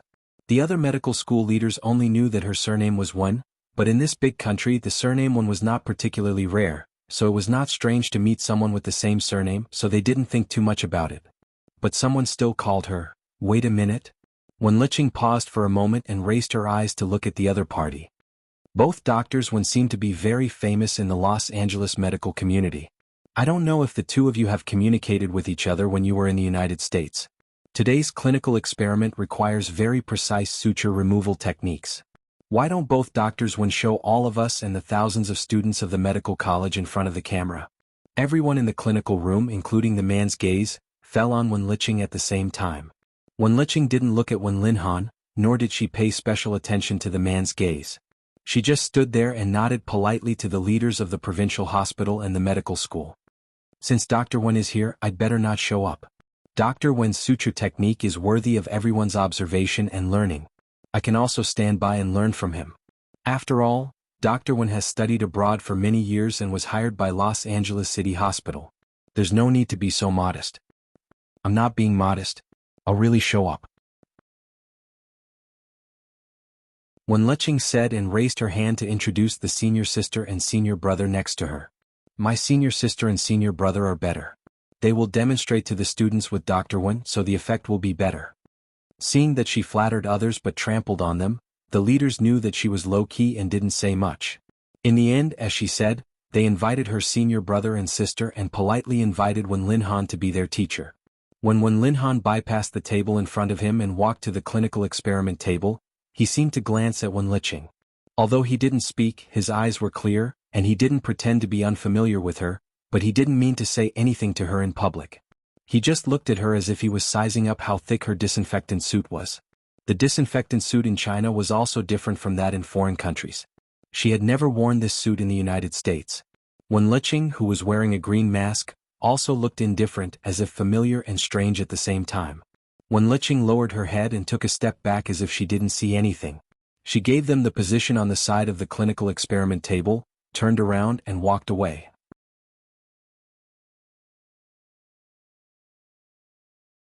Chapter 1131.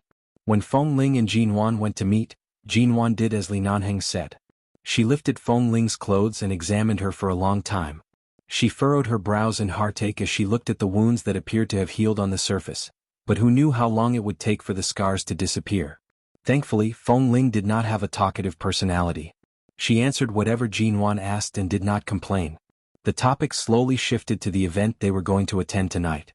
It's a family banquet for the company's overseas Chinese chairman, Mr. Kaida. Back when we were in High City, didn't our studio already have contact with the company? We also recently signed a contract. Mr. Kaida's entire family has migrated from America to live in the country and has just settled down in City A. He has invited the heads of all the major business partners to his home for a meal and drink. It's a very simple family banquet, but there might be more people attending. Then, are you going to pick out a gown now? There's no need for a gown. Mr. Kaida emphasized that it's only a family banquet and hopes for more friends to attend. However, he doesn't wish for it to be too grand. It's fine to dress more formally. Feng Ling looked at Jin Wan's radiant expression and knew that she had completely reconciled with Mr. Mo. She did not continue with the Cold War and felt much more relaxed. Otherwise, she would not be able to watch Jin Wan trying her best to maintain a calm attitude every day. Indeed, it was only when everyone was happy that one could feel at ease. Previously, when she saw Jin Wan in a daze by the condo window, her heart had truly ached for her. That night at 6:30. Mr. Kaida's villa was located in the wealthy district of City A. It was 2,000 square meters large. Although it was already winter, the weather was good. The sky was filled with stars, and the temperature was not as cold as expected. There were many guests and there were many ladies who chose to wear gowns. In the brightly lit villa, everyone's faces were dazzling. Well-trained waiters were currently serving expensive and exquisite desserts and drinks. The guests continued to arrive and there were many of them. After 7:30, the number of people in the courtyard increased, and it became hotter. In the study on the second floor of the main residence, old Master Kai had just left. Qin Sighting and Li Nanheng, who had been specially invited by old Master Kai to the study for a heart-to-heart talk, stood by the window. Qin Sighting looked out of the window, while Li Nanheng stood by the air vent on the other side, lighting a cigarette. Glancing downstairs, Qin Siding was about to pick up his phone to call the hospital when he suddenly caught a glimpse of a woman coming down from a car in front of him. When he saw the woman's face clearly, he smiled meaningfully. "Nanheng, come over and see who's here." The cigarette between Li Nanheng's fingers flickered and he glanced at the window that Qin Siding was pointing at. When he saw that the person who came was Feng Mingzhu, his expression did not change. "It seems that he has been tipped off by the old master's men and knows of my whereabouts." Qin Siding smiled and sat on the sofa, casually flipping through the secret agreement on the underground arms trade that Mr. Kai had sincerely invited them to look at. At the same time, he swept a glance at him. "Why don't you go down and entertain them personally? This Miss Feng, I can tell that she's really attached to you." "I'll go down? If I go down, I'd rather you go down. Dr. Qin is as handsome as Pan, and in order to see you, the young ladies from the prestigious families who are pursuing you would rather pretend to be sick and line up outside your city's hospital. Why don't you help me get rid of Feng Mingzhu? Just let her set her sights on you." Qin Siding curved his lips, his clear eyes filled with mockery. "How can I do that? After all, this Miss Feng has been devoted to you for many years. How can I seduce such an infatuated young lady?" Li Nanheng chuckled. Li Nanheng sneered and put out the cigarette but in the ashtray next to him. There was a hiss in the air and then it was quiet again. After all, Dr. Qin doesn't have a woman by his side right now. Sure, Nianj doesn't have any plans to have any contact with you recently. It's not right for your side to remain empty. As he spoke, Li Nanheng approached Qin Siding's window. At the entrance of the courtyard, Feng Mingzhu had just entered. She was greeting several acquaintances who had interacted with the Feng family in America. About 10 meters behind Feng Mingzhu, a familiar car stopped. The rear door opened and Jin Wan, who was dressed in a professional high-end white suit, appeared before everyone's eyes.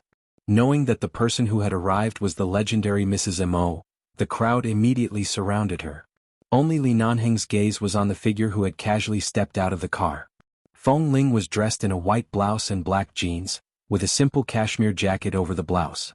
She was still wearing a pair of black leather boots that she usually liked to wear. She looked absolutely unapproachable.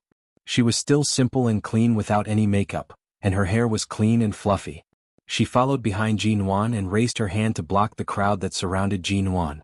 Her eyes were cold, but on the surface she maintained a bit of politeness.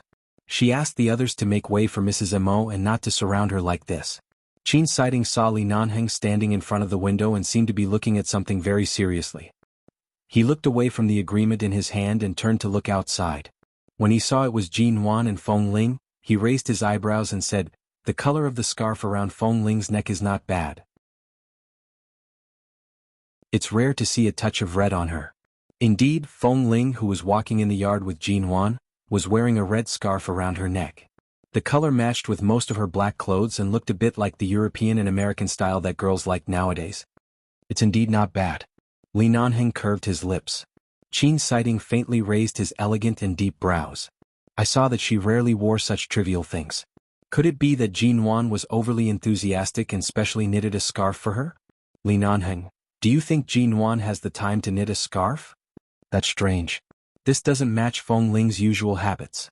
Qin Siding deliberately said teasingly and then said with a smile that was not a smile, "Could it be that some wild man was afraid she would catch a cold and specially gave it to her?" The wild man glanced at him coldly. Qin Siding put on a look of realization. "Yo, could it be that this wild man is you?" Li Nanheng snorted coldly. He looked at the figure in the yard and the warm red on Feng Ling's neck, and a trace of gratification flashed across his eyes.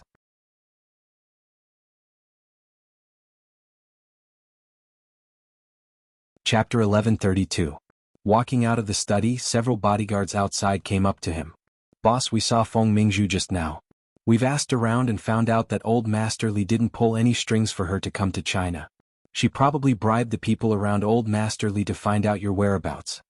Li Nanheng coldly curved his lips. "Tonight, all of you better be on guard. Don't let her approach Feng Ling. What about Mrs. Mo? Arrange for Feng Ling and Jin Wan to a more secluded hall. Stay away from those messy young ladies. Based on Jin Wan and Feng Ling's personalities, they won't like to interact with those people. Tonight is Mr. Kai's housewarming party. Don't cause any unnecessary trouble." "All right, we understand. We'll definitely not allow Feng Ling and Feng Mingzhu to meet, lest Feng Ling quarrel with you again." The bodyguard smiled as he spoke. He signaled to the other brothers with his eyes and quickly slipped away before Boss Li's gaze could devour them. Li Nanheng's gaze shifted toward the window of the study. Even if Feng Ling and Feng Mingzhu met, based on Feng Ling's personality, since the misunderstanding had already been cleared up, she would not misunderstand anything just because of Feng Mingzhu's appearance. If there really was someone by the side asking about something, if Feng Ling had any doubts, she would definitely choose to ask him directly. She would not hold back her anger or allow the misunderstanding to spread. This was something he understood about her. Back then, if it wasn't because the Li elders had interfered and chased her out of the base, if it wasn't because she had left so pathetically, she wouldn't have been so cold-hearted to the point where she wouldn't even give him a chance to meet again. Although Feng Ling appeared to be somewhat muddle-headed when it came to relationships, there were actually many things that she had thought through thoroughly. She was pure by nature, but she was not stupid. After Feng Ling and Jin Wan entered the hall, they realized that Mr. Kai's new home was truly large. Several villas were situated within this 2,000 square meter area. The banquet hall was also divided into 4 halls: plum blossom, orchid, bamboo, and chrysanthemum. Several young men dressed as waiters approached to lead them to the orchid hall. They said that it was more secluded and suitable for Mrs. Mo to rest. Feng Ling thought these people found a secluded hall for them to rest because they knew Jin Wan was Mrs. Mo, so she didn't suspect anything and went over with Jin Wan. When they saw Jin Wan, they warmly greeted her and introduced themselves to each other. Feng Ling was about to stand guard outside the door when she was dragged in by Jin Wan. "Your injuries haven't healed yet. Why are you standing outside? Just sit here and eat. You don't have to show your face the entire time. You can leave after spending 2 hours here. You don't have to care about the others." Jin Wan nodded and said, "You're not fully recovered yet. Why are you standing outside? Just sit here and eat." "That may be the case, but there are many people here tonight. It's better for me to go out and take a look. Since you've asked us to rest in the orchid hall, then we should just stay here peacefully.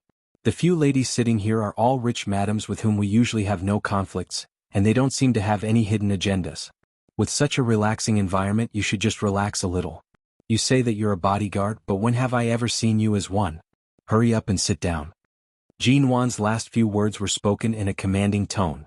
Feng Ling could only sit down on the empty sofa beside her. When she sat down, she noticed Jin Wan glancing meaningfully at the scarf around her neck. Feng Ling quietly removed the scarf and placed it by the side. Initially, she didn't want to wear the scarf. However, Jin Wan said that she was wearing too little, and her coat was too thin. She didn't have anything to cover her neck and would definitely catch a cold. No matter what, she urged Feng Ling to buy a scarf to wear. Coincidentally, they passed by the hotel and Feng Ling stopped the car to retrieve the red scarf. She wore it here. During this period, Jin Wan even used the words "exceptionally beautiful" to describe Feng Ling, who was wearing the scarf. Even Feng Ling felt a little embarrassed. There were many people in the other 3 halls of the banquet hall. Due to Feng Mingzhu's unusual status in the Feng family, she was specially arranged to be in the main hall, the Plum Hall. Today, some people were wearing gowns, including Feng Mingzhu. Feng Mingzhu wore a long, form-fitting gown. Her long, curly hair rested on her shoulders, complementing the exquisite makeup on her face. She attracted many gazes, but she wasn't interested in those gazes. She only searched for Li Nanheng's figure in the crowd. Since she couldn't find anyone in the Plum Hall, she went to the other halls. Because she knew that there were very few people in the Orchid Hall and that most of them were women, and that it was located in the backyard of the most secluded villa district, Feng Mingzhu went to the Orchid Hall last. When she arrived at the entrance of the Orchid Hall, she abruptly saw Feng Ling sitting on the sofa by the side and chatting with Jin Wan with a faint smile. The moment she saw that Feng Ling was actually here, Feng Mingzhu's gaze instantly turned unfriendly. She scanned the area outside the door and took advantage of the fact that Feng Ling hadn't turned around to look outside. Seeing that Li Nanheng wasn't here, she directly turned around and left. As she walked, she clenched her fists tightly. She was really persistent. Did Li Nanheng know that she was here? Didn't they say that Feng Ling had no contact with Li Nanheng after she was chased out of the base? Furthermore, it was said that 11 Base had used some unknown method to summon Feng Ling back. However, Feng Ling bore a grudge against the base and refused to return. Furthermore, there didn't seem to be any close contact with Li Nanheng. It was said that when they met at certain events in Los Angeles, Feng Ling and Li Nanheng were like strangers. They didn't even look at each other. The two of them shouldn't have any contact, right? It was said that Feng Ling was currently Mrs. Mo's bodyguard. Thus, the long-haired beauty by her side should be the legendary Mrs. Mo.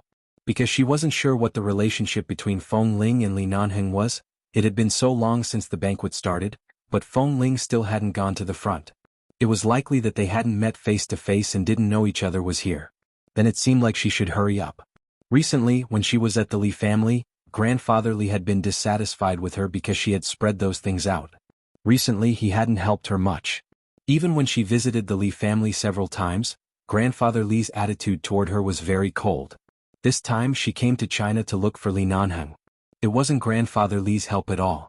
Instead, she used all sorts of methods to tell the Li family's housekeeper about her feelings for Li Nanheng, crying and pitifully.